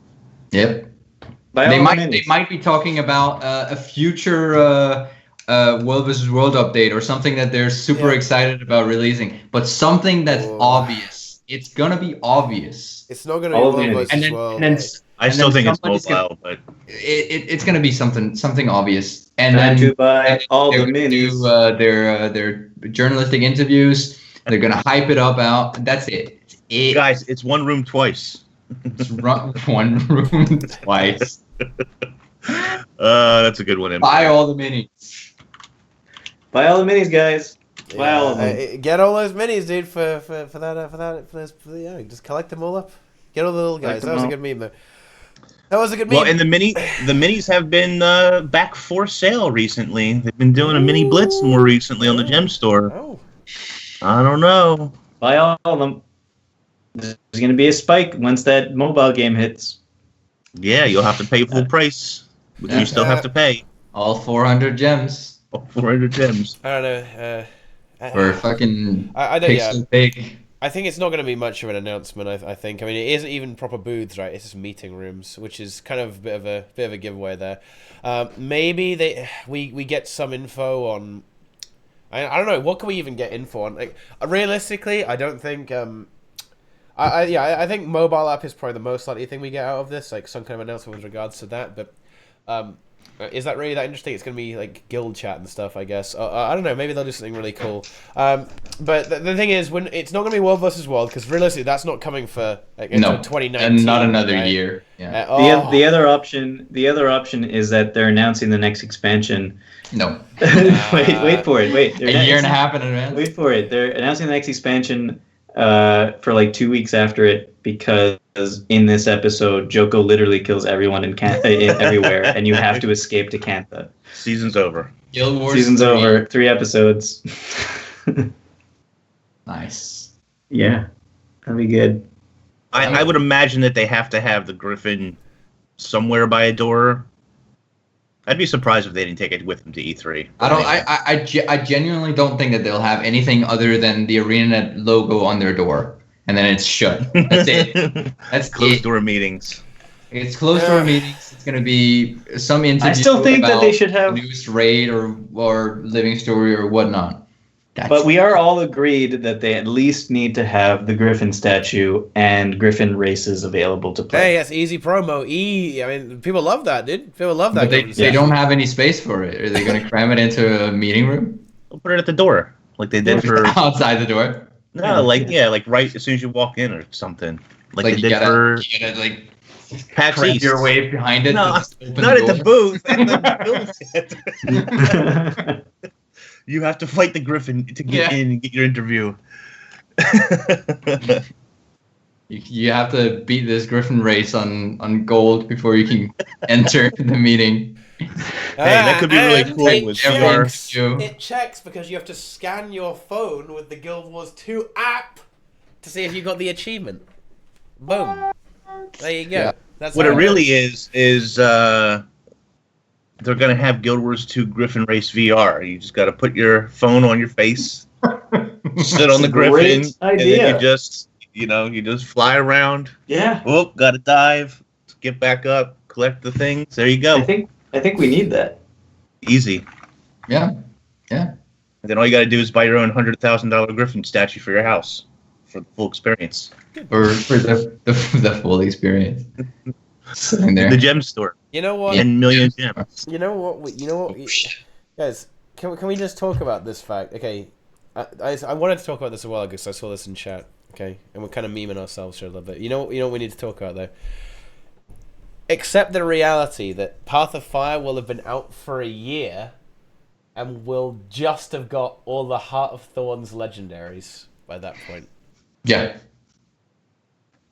I thought about Quality. this the other day. It's fucking insane.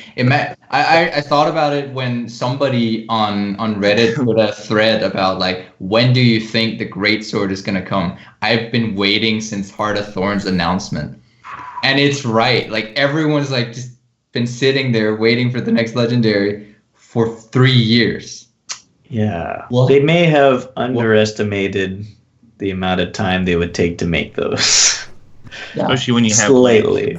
The thing is, I think they're really great for ArenaNet to add because I think it brings people back to the game. It gives people stuff Big to time. do. Well, They the should thing is, continue after they're done. You know No what? joke. You know what the really sad thing is to me is that I think it would have been such great content if they'd kept them up like Chuka and the other quests, right? Because I think that was such great content, little mini adventures to go on to gather these things up. But oh no, now it's just the way you acquire a legendary in Guild Wars 2 is you either buy it from the trading post or you stand and craft endless fucking stupid ass materials for like half an hour, then you get it, right?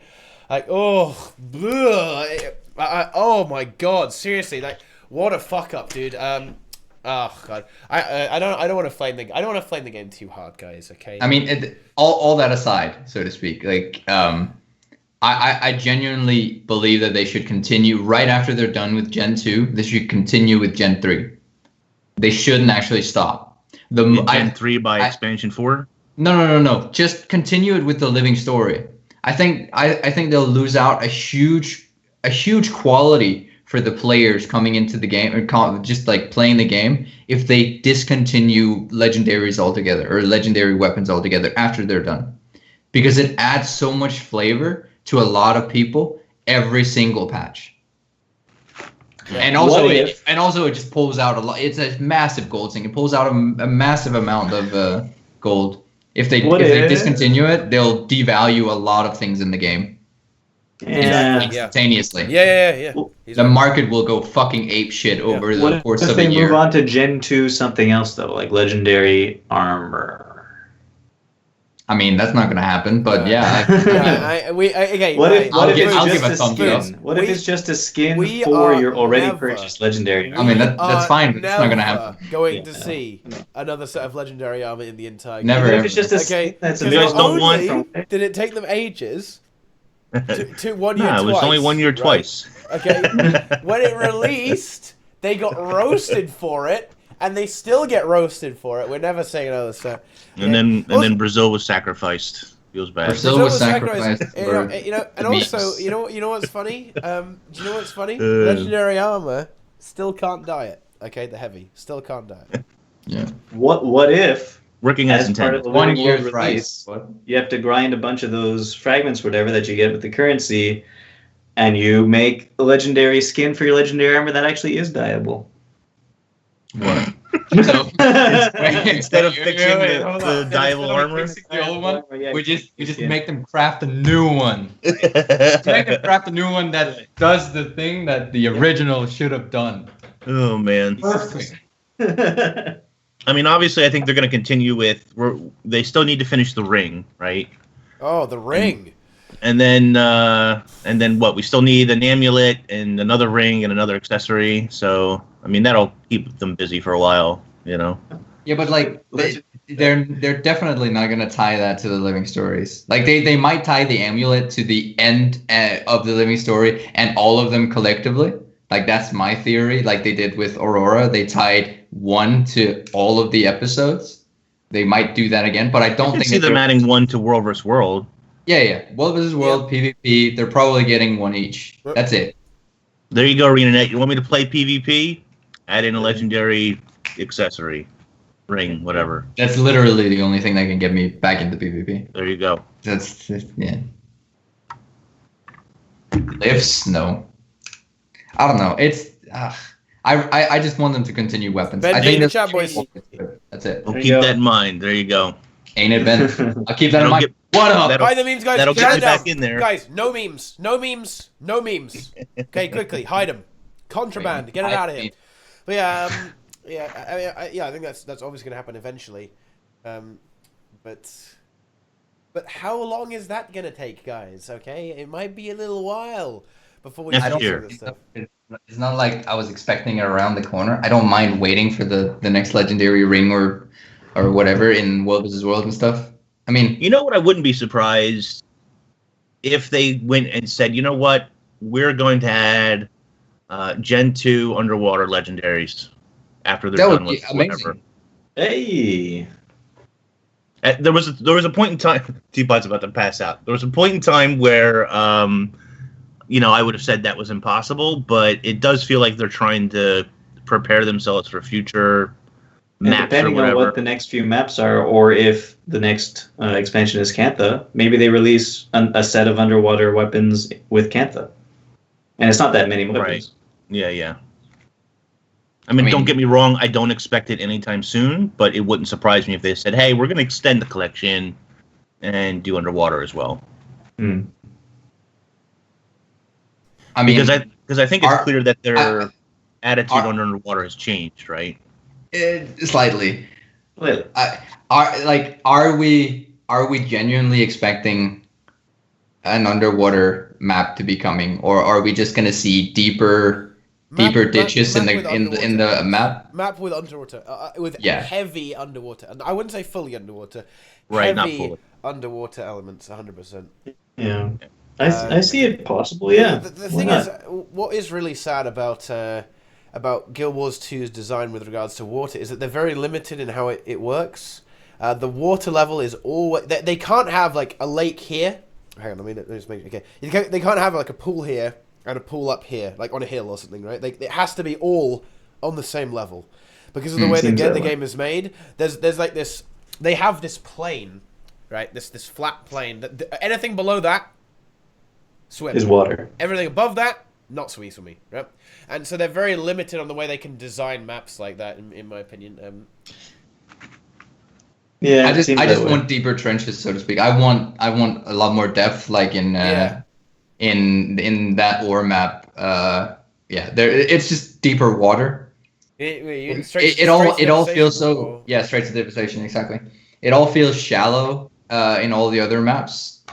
I would like to see the same verticality that we got with a lot of the mounts going upwards. I would kind of like to see that also going down, so to speak, in the water. I want to see some temples like the Abaddon Temple actually be explorable for something. I kind of want to just give me a reason to go down into the water and I'll do it. But right now it kind of all the bodies of water just feel shallow, and it kind of feels bad when you're hovering at the surface all the time. Yeah. Yeah. You need to go to the depths. To the depths is what we need. And I think that would almost certainly happen, right? If we're going to see legendary aqua breather. Legendary aqua breather. What? Well, I mean, we've seen some ascended ones, right? So I don't know. It's possible. I don't know. If it's legendary, I'd make it eventually. Even bigger. Of course, yeah. I mean, you've got to have best in slot, right? And it will have a cool. Well, I'm not sure if it'll have a cool skin, but maybe it can. You know what? I do like the bubble aqua breather. Actually, I do really like that. It could be. It doesn't have to be a cool skin. I use medium legendary armor. What if it turns your head into a shark head? A shark head? That would be really cool, actually. No, that would be something. You can turn into a shark. It turns you into a shark, dude. Give me a shark head. Yeah. Make it happen. Yeah. That would be pretty exciting, actually. But yeah, I really think that it feels bad that we don't have legendaries. It feels bad. Gimme. I don't know. It just doesn't feel good. I just want things to spend all my gold on. Yeah, I just want things to give it to me. I mean. Oh, here you go. This is a very. I'm a first world problem Guild Wars 2 player, but it's been a really long time since I've looked at something and thought, I want that. I'm gonna go get it. I just don't. I don't feel that way anymore. Really, I'm really struggling with that in the game right now. I guess it's because I've been playing for so long. My account is worth something like 180k gold. So I don't know. I've kind of got a whole bunch of stuff, right? I mean, honestly, I don't know. I reckon. I mean, Deroir, you're probably worth even more than me. Honestly, in fact, definitely, I would say. Yeah. Inks, are you worth more than me? Actually, you might be. No. All the proceeds from the NPC and the fractals go directly to Deroir's account. Yeah. Get that 179,000. overflow. Where's your Doom bench? I mean, I don't want the Doom bench, but I could buy like 3 of them if I wanted to. You know, I mean, it's really cheap now. It costs it's 500 gold. It's the march of time has crushed the Doom bench. You know, it's I mean, the inevitability of it. It just happens. Like whenever all the people that want it really badly, they throw a lot of gold into it immediately, while the rest of us wait patiently for everyone else to use their tokens on it and then flood the market more and more. And so the price will always go down. It happened with the Ghostland Fusion. It happened with the bench. Whenever you make something tradable like that, I mean, it'll go low. It'll go even lower in the future. Yeah. Don't worry about it. If you want the bench, just wait. It's going to drop, especially because in the new raid wing, they're almost certainly going to increase the cap to 100 as well on the gating crystals. So the bench is going to drop even faster. Yeah, it will drop even faster, and March of time, man. March of time. That's just how it goes. That is how it goes. And everyone will sitting in a green chair. That, or they'll just tank literally everyone's FPS in every single map. Oh god, yeah. There's a weird mechanic about it. If you spam it ruins your FPS completely, doesn't it? It's pretty scary. It's if you spam it and you're not allowed to. I probably shouldn't say this. Yeah. if I probably shouldn't say that. I'm just gonna. Ben, I think you already just said everything, basically. Can you? Okay, so if Ben's still here, I'll say it because then somebody at least higher up knows it, I guess. Okay, basically, if you use any. All right, I'm just gonna stop. Yeah, I think anybody who kind of understand. If Ben's still in the chat, he understands what you're saying already. Yes. He knows that there is an issue with it. Just give it an internal cooldown. That's all. So, do you guys think it was a mistake to make the bench tradable? Yeah. Yeah, I do.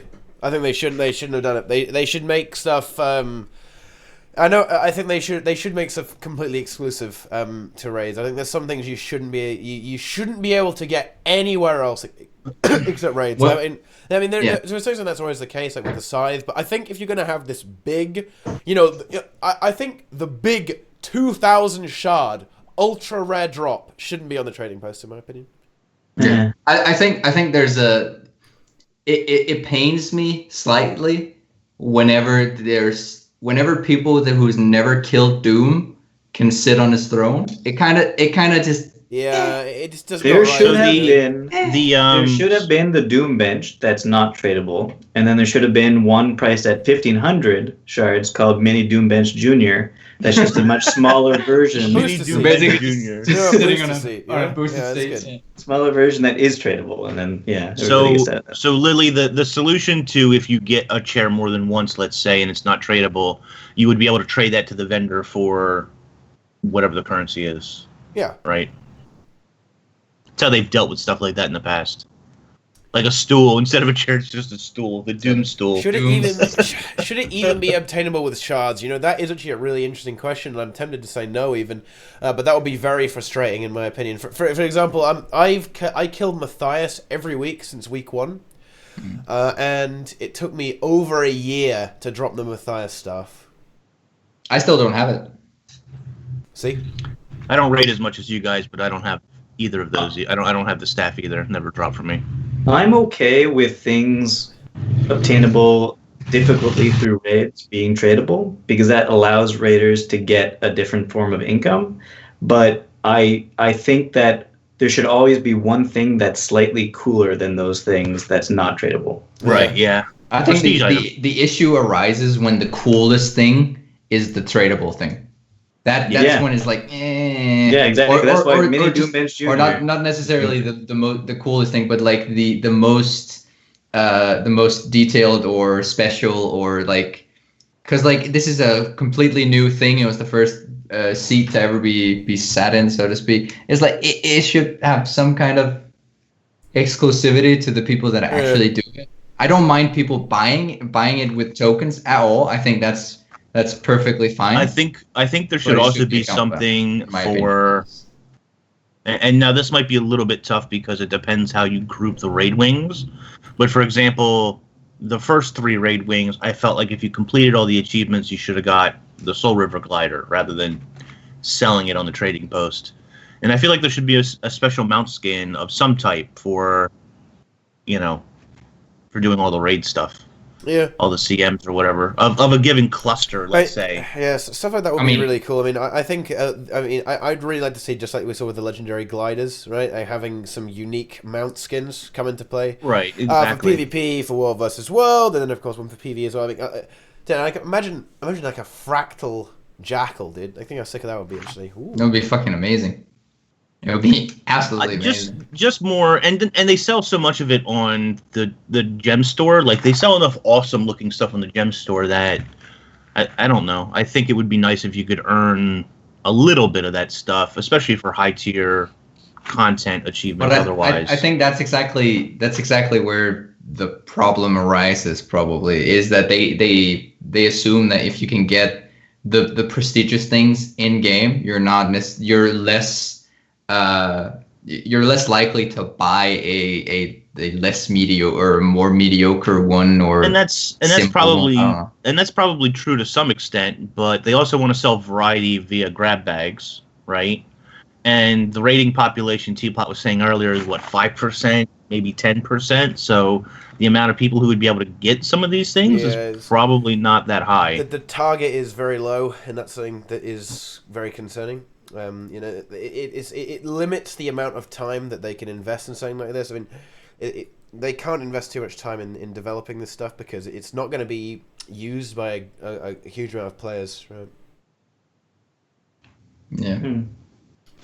I think Trump ruined red hats for everyone. Yep, I genuinely thought that was a MAGA hat. Yeah, I was like, wait, I didn't know Boots voted Trump. No, this is a Montreal Canadiens hat. How about that? It's a Montreal Canadiens hat, and I just realized putting this on from afar doesn't. It's a red hat. Yo, chat, can we shop that, please? Can we? No. Can we get that shopped, guys?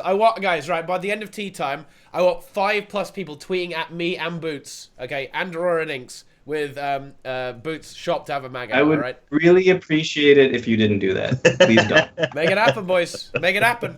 Noxie's here. You're in trouble, Boots. You're in trouble. No, I think this is a bad idea, and I really don't want you to. I think we've struck a nerve here. Yeah. Please don't. Dude, I realize this is a big meme, but can we just appreciate the fact that Boots moved to the United States and to be closer to his idol? And then then the fucking Donald got elected. No, we're not doing this, okay, guys. No, we're not getting political here. Do not. Yeah. Let's not. Guild Wars 2, guys. Ellen Keel, politic. No, okay. Oh wow! Wow. No. Okay, let's see. Where were we, guys? What were we talking about? Raid exclusivity, exclusive rewards. Yeah, I think exclusivity is something that's is pretty good in general, really. Yeah, I think exclusive rewards are pretty important, but they should do it in every game mode as well. But I mean, that's not a very controversial thing to say, I don't think. Right. Would be good. Yeah, it would be pretty good. Is there anything else we want to talk about? I had something, but I forgot. Feels bad, man. Siege revisions? That feels pretty bad, man. You know what's interesting, actually? You know what Ben P was posting about? Ben P was posting about, the siege. That's what I just said. Yes, exactly. That's what I mean.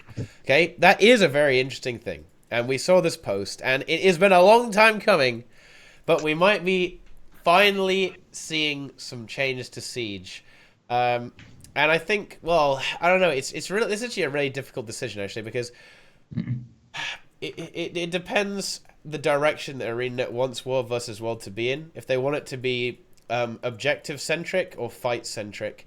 Well, right now, played correctly to win, the correct way to play World versus World is basically just to bunker down, capture objectives, and upgrade them, right? And it doesn't really it doesn't incentivize fighting. It only incentivizes fighting under the strict condition that you're going to win. And this kind of makes it very wonky, where you have people just kind of sitting in towers just firing arrow carts at each other. And a lot of people will just look at a tier 3 structure and go like, yeah, okay, let's go and do something else, boys. And so, I don't know, should Siege be nerfed? Yeah, probably. But I think it's a fine line, right? Like, if they nerf it too much, then suddenly everything's like a Karma Train Zerg fest, right? True. I have an idea. All right, and this may be really fucking stupid because, I mean, overall, I'm much more of a roamer. I don't really do much of the heavy defense and everything, or circing, that was the word I was looking for. But my idea more or less boils down to, I would like to see Siege have an area of like, I was about to call it an area of effect, but like a build limit within the area.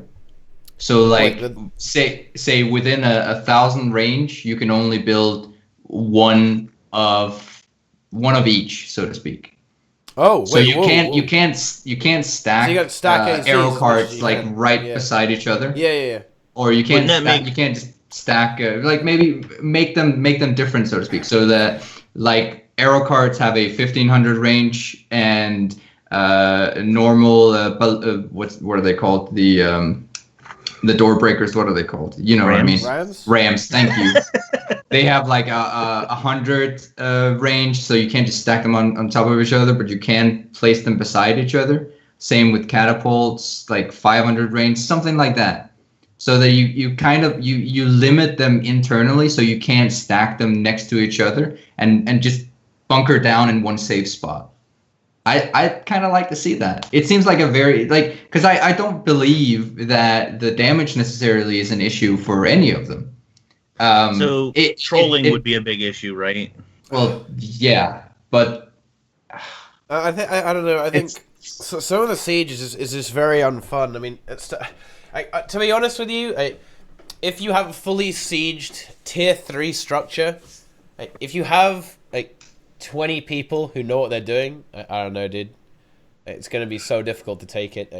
And so like, I don't know. And the thing is, if you're only allowed to like have 1 or 2 arrow carts firing on people, that's not going to stop people at all.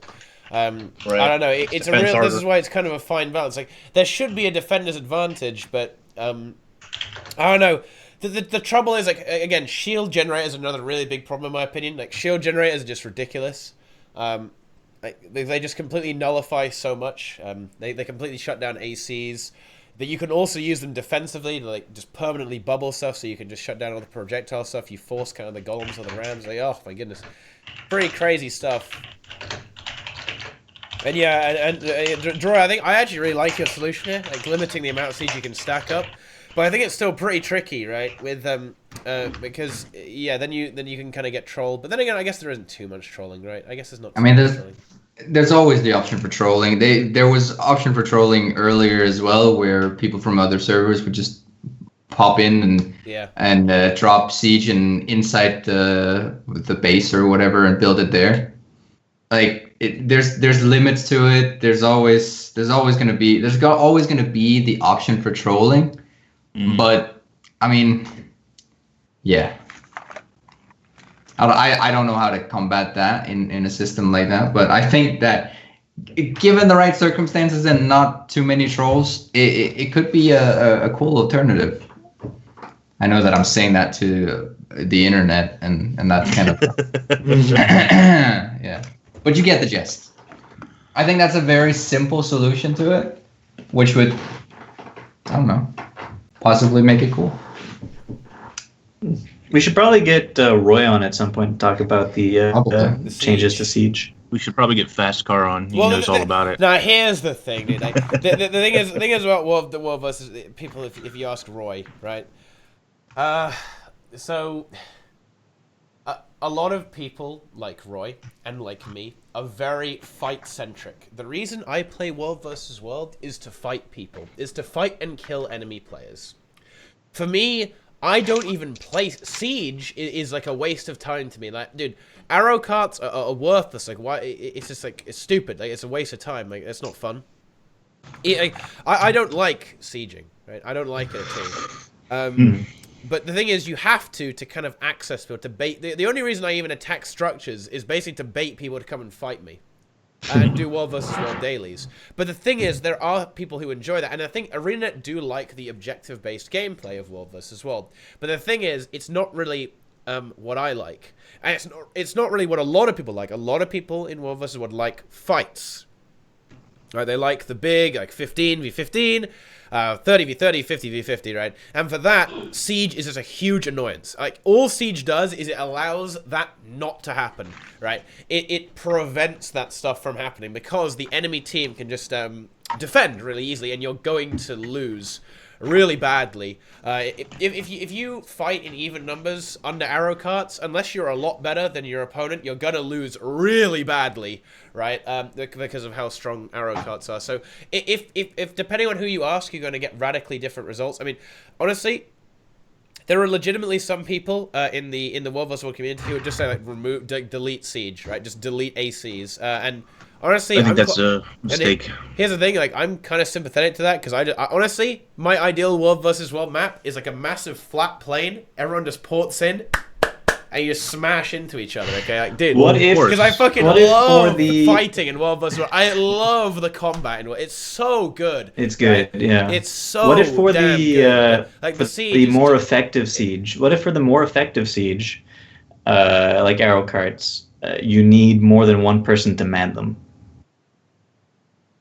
You know, no, trolls, no. For a start, incompetence and trolling, no. Dude, this is I mean, but it's that would be just as effective as deleting them. I actually have another alternative to deleting it. What if you removed the damage but added just different conditions, so to speak? So you kept cripple, but it didn't do any damage. So you were crippling, you were maybe poisoning, you were bleeding. That's it. You took away the damage entirely. So you still had that little bit of pressure, but it wasn't killing an entire circ with one thing. Yeah, I think that would be good. I mean, if you then reduce the damage on it as well, like maybe you can do that as well. But as it stands, honestly, I don't think. Honestly, people are gonna call me crazy for this, actually. But I think to a certain extent, like if correctly executed, I think honestly, like attackers might even have the edge, right? If you build 3 shield generators and you have like 10 golems, like you can't really be stopped if you do it right, and you have a full Zerg with that. Like even if you have people who are really sick at defending, they aren't going to be able to stop you. It's just that defending is way easier than attacking. Like that's the issue. Shouldn't it be though? I mean, yeah, it should be. This is why this is a really, really difficult and interesting topic, right? Because it's kind of how it should be right now, almost, right? It's very annoying and very unfun to attack and very unrewarding. I actually think that I think the problem is how unfun it is to attack and how unrewarding it is to attack. But I actually think that if anything, in terms of siege, aggressive siege is probably better even than defensive siege. If you play around ACs correctly, I don't think the defenders can actually stop you. If they have even numbers, then fair enough, right? Like if there's like 50 people versus 50 of you, plus ACs, then yeah, you're going to lose. But you should lose as well, right? You should lose because the defender's advantage. But if it's like 20 guys trying to defend, right, versus 50, right, and you siege correctly with shield generators, golems, rams, I don't think if you execute that correctly, as in perfectly or well enough, I don't think they can stop you. I kind of think that's okay though. Yeah, that's what I mean, right? That's what I mean. So in terms of actual siege balance, if anything, attacking is too strong, but you just have to be not trash, right? Whereas defending, you can be pretty bad. But I think that's kind of the issue here. Most of the player base is not necessarily super hardcore strategists in that sense. Right. Not everyone is going to pull off the perfect execution every time they tag up necessarily. It's not perk friendly, and I feel like that's probably where they want to push it by making siege less annoying. I've been, I'm sorry, but I've been completely tuned out of the conversation for the last 5 minutes because I've just been thinking about how they could implement having to use more than one person to make Siege work. So one thing you could do. Oh my! One person to turn the catapult, one person. No, to no, no, fire no, no, no, not like that, not like that, not like that. One person is the main manner of the siege. Okay. So if there's only one person on it, it's like at a reduced ability. Maybe you only have skill 1 or 2 or something like that. It's not very strong. And then another person could come in, help man the siege, and do some sort of activity that like boosts it. And then the person who's controlling the siege will have more abilities that are stronger. Give quickness and alacrity. Yeah, quickness and alacrity. Sure, why not? It's basically like having a mesmer by your side. Yeah, and then you could have up to maybe 5 people on one siege to make it very powerful. I don't know. 5. Yeah. So what is the main annoyance though with like what is the main annoyance with Siege that they're taking a look at this? The main annoyance is that it is very unrewarding to take tier 3 structures and very unfun, right? Okay. There is nothing less fun than trying to take a tier 3 structure in World versus World. Easily.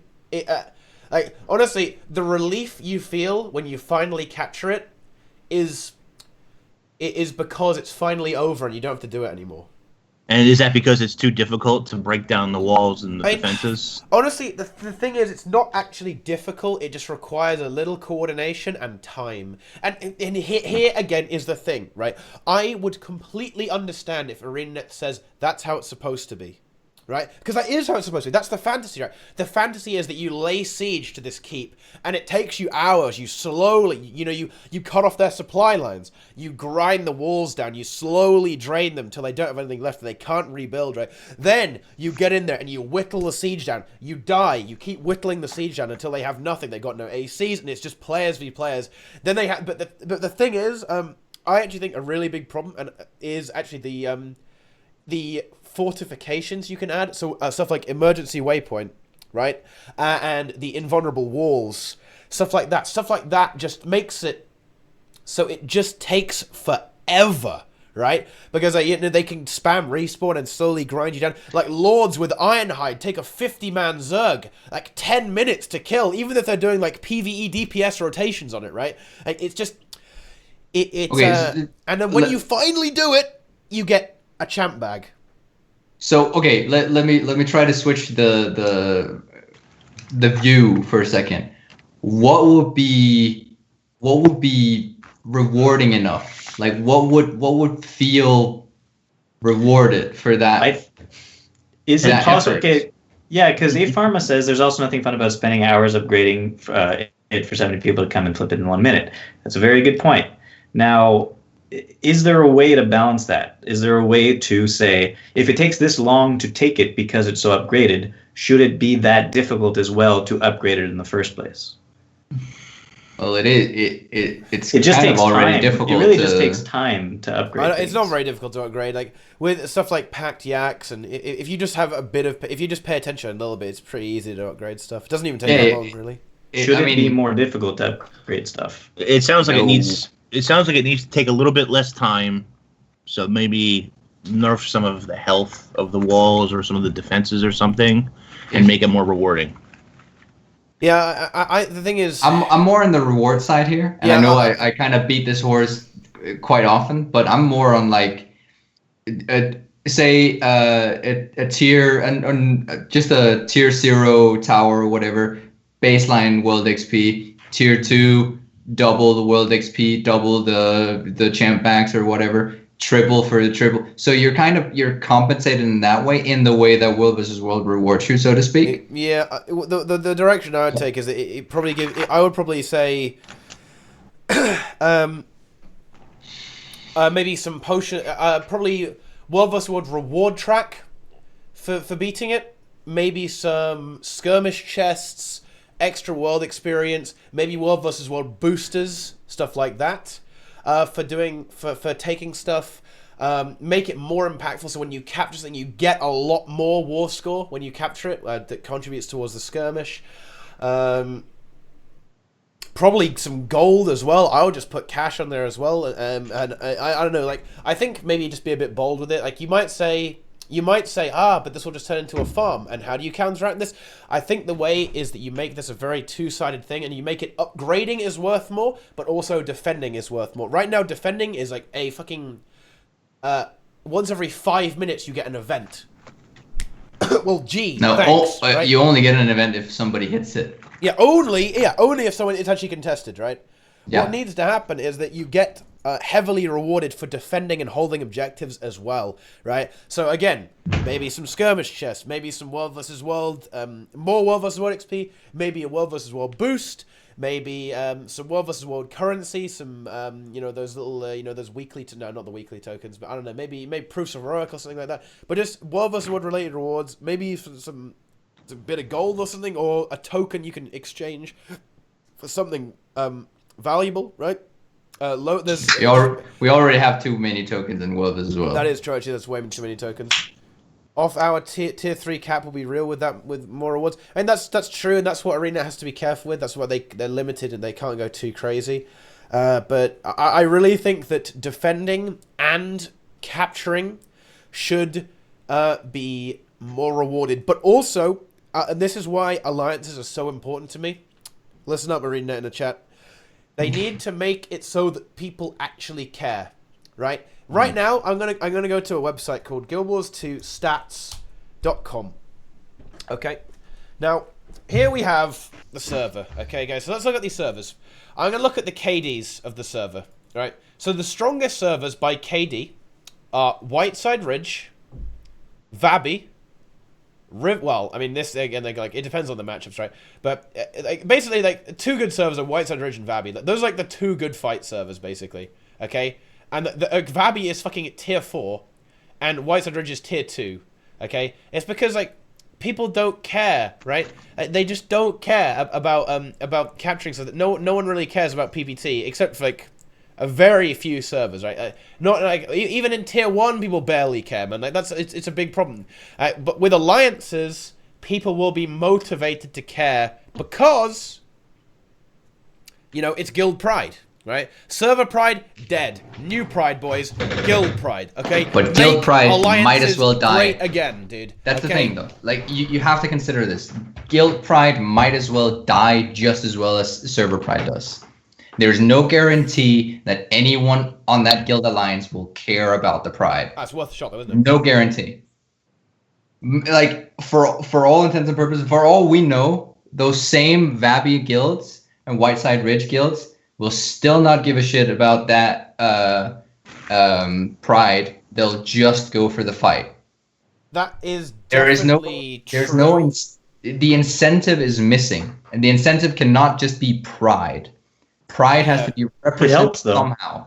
It helps. It definitely helps. But I'm a strong believer that when pride can be visually manifested and not just be a metaphorical thing, that's when you see people go for it. That's when you see people go for legendary armor, for World vs. World season 1 first place, or leaderboard, stuff like that, or leaderboards.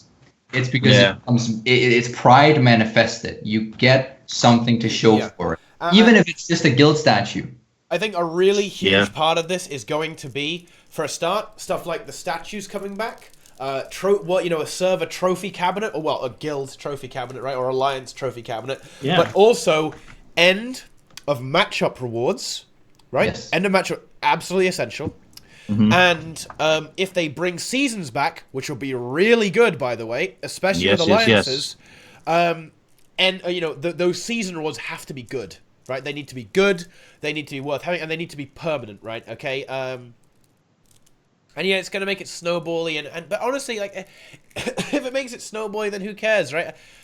It will be a bit skewed, but there's always going to be people like the servers and alliances will be constantly shifting around, like people stabbing each other in the back, right?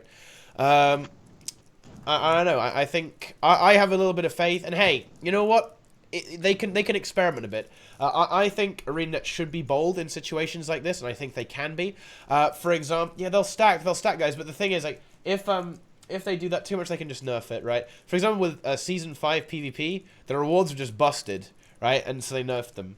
You know, like that's why. Yeah, there's limits to Alliance, right? And honestly, people want to take each other out, right? People are gonna like some of these guilds really don't like each other. The World versus World community is actually really toxic. So there are some people who just won't work with each other. So you're always gonna have people at each other's throats. So I don't think that will be too much of a problem. I don't know. I really just want I really have confidence in ArenaNet. And I have confidence in the community that it will work out well if people just go for it. Boom. The Inks Guild is not working with the World Avengers Guild. Yeah, I seriously. Mortal enemy. Honestly, I don't even want to go anywhere near that World Avengers Guild. I heard they're all Trump supporters, dude. Seriously. Unbelievable. I saw Boots on this podcast wearing a MAGA hat, dude. Like, what the fuck? Okay. Oh, I hate you so much, Teapot. Fucking iceless. Yeah. Oh boy. So, yeah, Okay. statues. Oh yeah, World vs. World boosters, by the way. Okay. Yeah, TeaTime loves those. Give me those boosts. Give me those Bring XP. this back. Get Bring more. it. I Bring don't it. know. I'm really loath to suggest something like this, but adding stuff like permanent reward, not permanent, but reward boosts for winning. You know how you get more pips for being best in the matchup? You could get more pips or more reward track or more anything, more XP world experience for having won previous matchups, right? Stuff like that. Just make it. Just add. Say you place first, you get 3 1-hour world XP boosters. You place second, you only get 2, and you place third, you only get 1. Easy. Ooh. Nobody's gonna get butt hurt, and it's not gonna impact too much because it's only 3 hours at the max. Please. Yeah. That Nice. won't be happening for a while, and that feels really bad. Yeah. That's fine. I mean, I'm willing to wait if they implement all of this amazing stuff. Yeah, I agree. I'm really. Can you tell? Chat, can you guys tell? I'm really excited for alliances, man. I am really excited for alliances. I cannot wait, Ben P. If you're still here, I cannot wait, man. Well, you gotta wait. Very much excited for that. Yeah, there you go. And I actually am very confident because I really like what... the reason I say I'm confident is because I actually really like what ArenaNet did with the skirmish rework, with the way the skirmish rewards work. I really like that. I think it could still be buffed a little bit, but I really like the design choices they made there, actually. And the fact that they're looking at Siege is interesting. Well, on the Siege thing, what I would probably do is nerf the hell out of stuff like Emergency Waypoint, and probably a higher cooldown, much higher cooldown. Maybe it's 30 minutes right now, I think. Maybe make it at least an hour. Honestly, remove invulnerable fortifications. Hate it, stupid. Remove it, delete it. Hate it. Nerf Siege a bit. I would probably make it harder to have permanent shield generator bubble. Nerf. What else? Oh, fix like the broken siege spots. That probably has to go. And then probably nerf ACs by make it honestly Deroir. I like Deroir's solution, so you can't stack it up really hard, right? I think that's about right. I think that's probably a pretty fair way to go. I think. Oh yeah, probably nerf Ironhide as well, or nerf Lord scaling as well, because I think it's pretty ridiculous. I think what I don't like is the tendency that sometimes, especially in Garrison, maybe this is okay. I think maybe this is okay. I haven't really thought about it. Maybe. I think maybe it's okay, guys. I think maybe he thinks that maybe this is okay. So Yeah. Give me a fucking break, boys. Okay, you're all Trump supporters, all of you. Okay, that's all I got. But I think there's no-win situations for attackers sometimes. I think if you're in Garrison and the Lord is dead, even if you kill the Lord and there's 30 people willing to defend it, prevent you from capping it in the circle, I kind of think there's basically nothing you can do. It's pretty much uncappable. Just a second. Which is kind of a bit of an issue, if you ask me. Like, it's kind of, I don't know. Maybe that's fine, though. Maybe it's okay, boys. Okay? But hey, that's just my opinion. I would probably nerf that as well. Like, make it easier to cap. Make it so like if you outnumber your enemies in the circle like 10-1, it still caps. So you actually have to have a presence. Because like after you get the Lord down, it's like, oh, we can cap it. But there's like one dickhead, like just woo, look at me, and he just completely he counted out like the 50-man group you have though, which is a little silly if you ask me. But it should be difficult. Don't get me wrong. It should 100% be difficult, especially on tier 3. Should be a big endeavor, but I think there's a lot of unfun stuff about it. Honestly, we should talk about this at a future time because I think it's a really big topic actually. Yeah. But yeah. Fair enough. I think Hey, there's more Deroir. stuff there. If chat thinks I missed something, let me know, boys. Deroir, do us a favor and tell your friend in the back room that you have back there to show us their legs. No. No. No, not the person who came in the room. I mean, do the thing. No. Yeah. No. Not that thing. Sure. Great masterpiece is show female. No. Ooh. Not the. Wow, that's To explain my comment is Damn, because dude. he has Are a you, mirror. I have a mirror right Are here. you gonna grab her? Oh, Boots? yeah. Are you gonna grab her by something? Maybe. No, Oh my god. No, this is gonna get weird now. Yeah, that's getting very fucking weird. Actually. Let's not even try that. But wow, what like? Whew. Has anyone got anything else What to a add to that? great tea time. What a spicy tea time, dude. Okay. Yeah. Wow. Ooh. Clean your damn feet, Boots. Ooh. Yeah. Anyone else got any comments? Comments on the World vs. World Siege memes? I mean, You covered all of it. Yeah. everything. We got it all. I think we've exhausted it for now. Yeah. Mhm. I think that's about it then. Or unless I'm wrong. We got anything else, boys? I think That's that's it. Wow. We made it. I'm We still filled it alive. all with the common Ebola. Yes. Oh wow! Thanks for the 100 purple kites, Hey. Ben P. Appreciate that. Purple my kite. friend. 2v2 tournament win. Bits. Well, I guess we did need to. I guess we can mention that in passing. We don't know, but maybe soon. Who knows? I'm actually hyped for that as well. Looking forward to playing in that. And also the precedent. What the precedent sets as well for like these custom tournaments. Really like that. You're going. Nice one, Arena. Subscribe to Teapot, more DPS, more die channels for your mount skins. Easy. All right, let's hit the shilling hard, boys. Okay.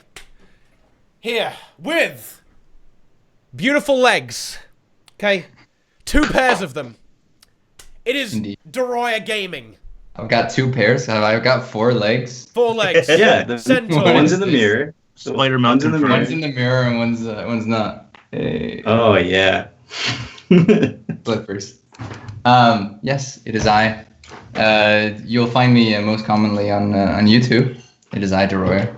I've made the grave mistake of starting work on two full, pretty long YouTube series. Ooh. So you'll be seeing quite a bit in a short span of time. So yeah, there's that. Also on Twitch, same name. Yeah, it is I. All right. There we go. I think the bot linked that shit. It is Okay. And in the top left corner, I am not going to make any kind of Trump joke. Please. But, yeah, so let's not even go there. It is World of Bad Builds, Enders. That's right. World of Enders, not a Trump supporter. I did there's a bad build came out today. Go check it out. Called the Matador. It's very cheesy. It's troll. It's you just spam teleports and immobilize. Pretty much, yeah. Have fun and oh no, I'm worried. Anyway, Is there a link? Look at that, dude. Look at that image. Have you seen that, Vids? You like that? okay. Make builds great again. That's pretty good, right? That's not Whoa, bad. That's I not saw bad. ink It needs at to a say, Trump "Make builds rally." bad Okay, again. wow. Make That builds is bad pretty again. good. That's true, actually. That does need to happen. Okay, Yeah. so... And... Returning to tea time, okay? Opening the stream with some of the harshest flame towards Arena I've ever seen. It is Brazil. No, New Brazil. Inks. New Brazil. New, bigger, badder, fatter Brazil. Older, also older. All the good stuff. Yeah, you can find me Twitch, Twitter, YouTube at MMO Inks. There you go. Nice and simple. Easy. Easy. Easy. MMO Brazil. Yep. That's my new channel. You can go follow me there as well. Yep. There we go. And finally, guys, it's me. You can follow the stream if you want to. You can subscribe to the stream if you want to, guys. Just like Loretha just did, guys. What a great decision. With Twitch Prime as well. That's a very smart thing to do there, guys, okay? Very smart thing. But hopefully you guys enjoyed the stream. Yeah. Follow it if you liked it. Subscribe if you really like it. Hit that sub button, guys. Just do it. Then gift all your friends subs as well. Like, oh my goodness, all the things you can do. I'm not doing the Prime skit. I'm dying. Okay, we gotta get this done. So follow everyone here, guys. Oh yeah, there you go. There's a reach, freaking reach, boom. Boom. Nice. Anyway, follow the stream, guys. Subscribe to the stream. Follow, subscribe, watch, and enjoy everyone here. Learn to love their content, guys. Even if you hate it, you hate Deroir, just enjoy it. Okay, look at him. Just watch. Okay, you hate Boots. Just do it. Leave a mean comment. Okay, just do it. Okay, Wow, right? geez. You hate Inks. Roast Inks in the comment section of TeaTime. We love it. YouTube. Do it. Okay, do it. Watch everything, guys. Just enjoy it. Enjoy it. Embrace it. Thanks for the subs, guys. Really appreciate it. Okay, no, so I can't even speak anymore. But anyway, thanks for watching, guys. Let's I'll tell you what. Let's raid Frosty. Let's have some Frostborn 99 action, boys. But anyway, we have initiated the raid. Thank you for watching, guys. Hopefully you've enjoyed the stream. It was a good tea time, I think. High energy tea time. But Good discussion, too. all good things come to an end, my friends, and this is no exception. Thank you guys for watching, and we will see you. We'll see you around. We'll see you around. Hopefully you guys enjoyed the show. Thanks for watching, boys. Okay? See you guys Bye. later. Bye.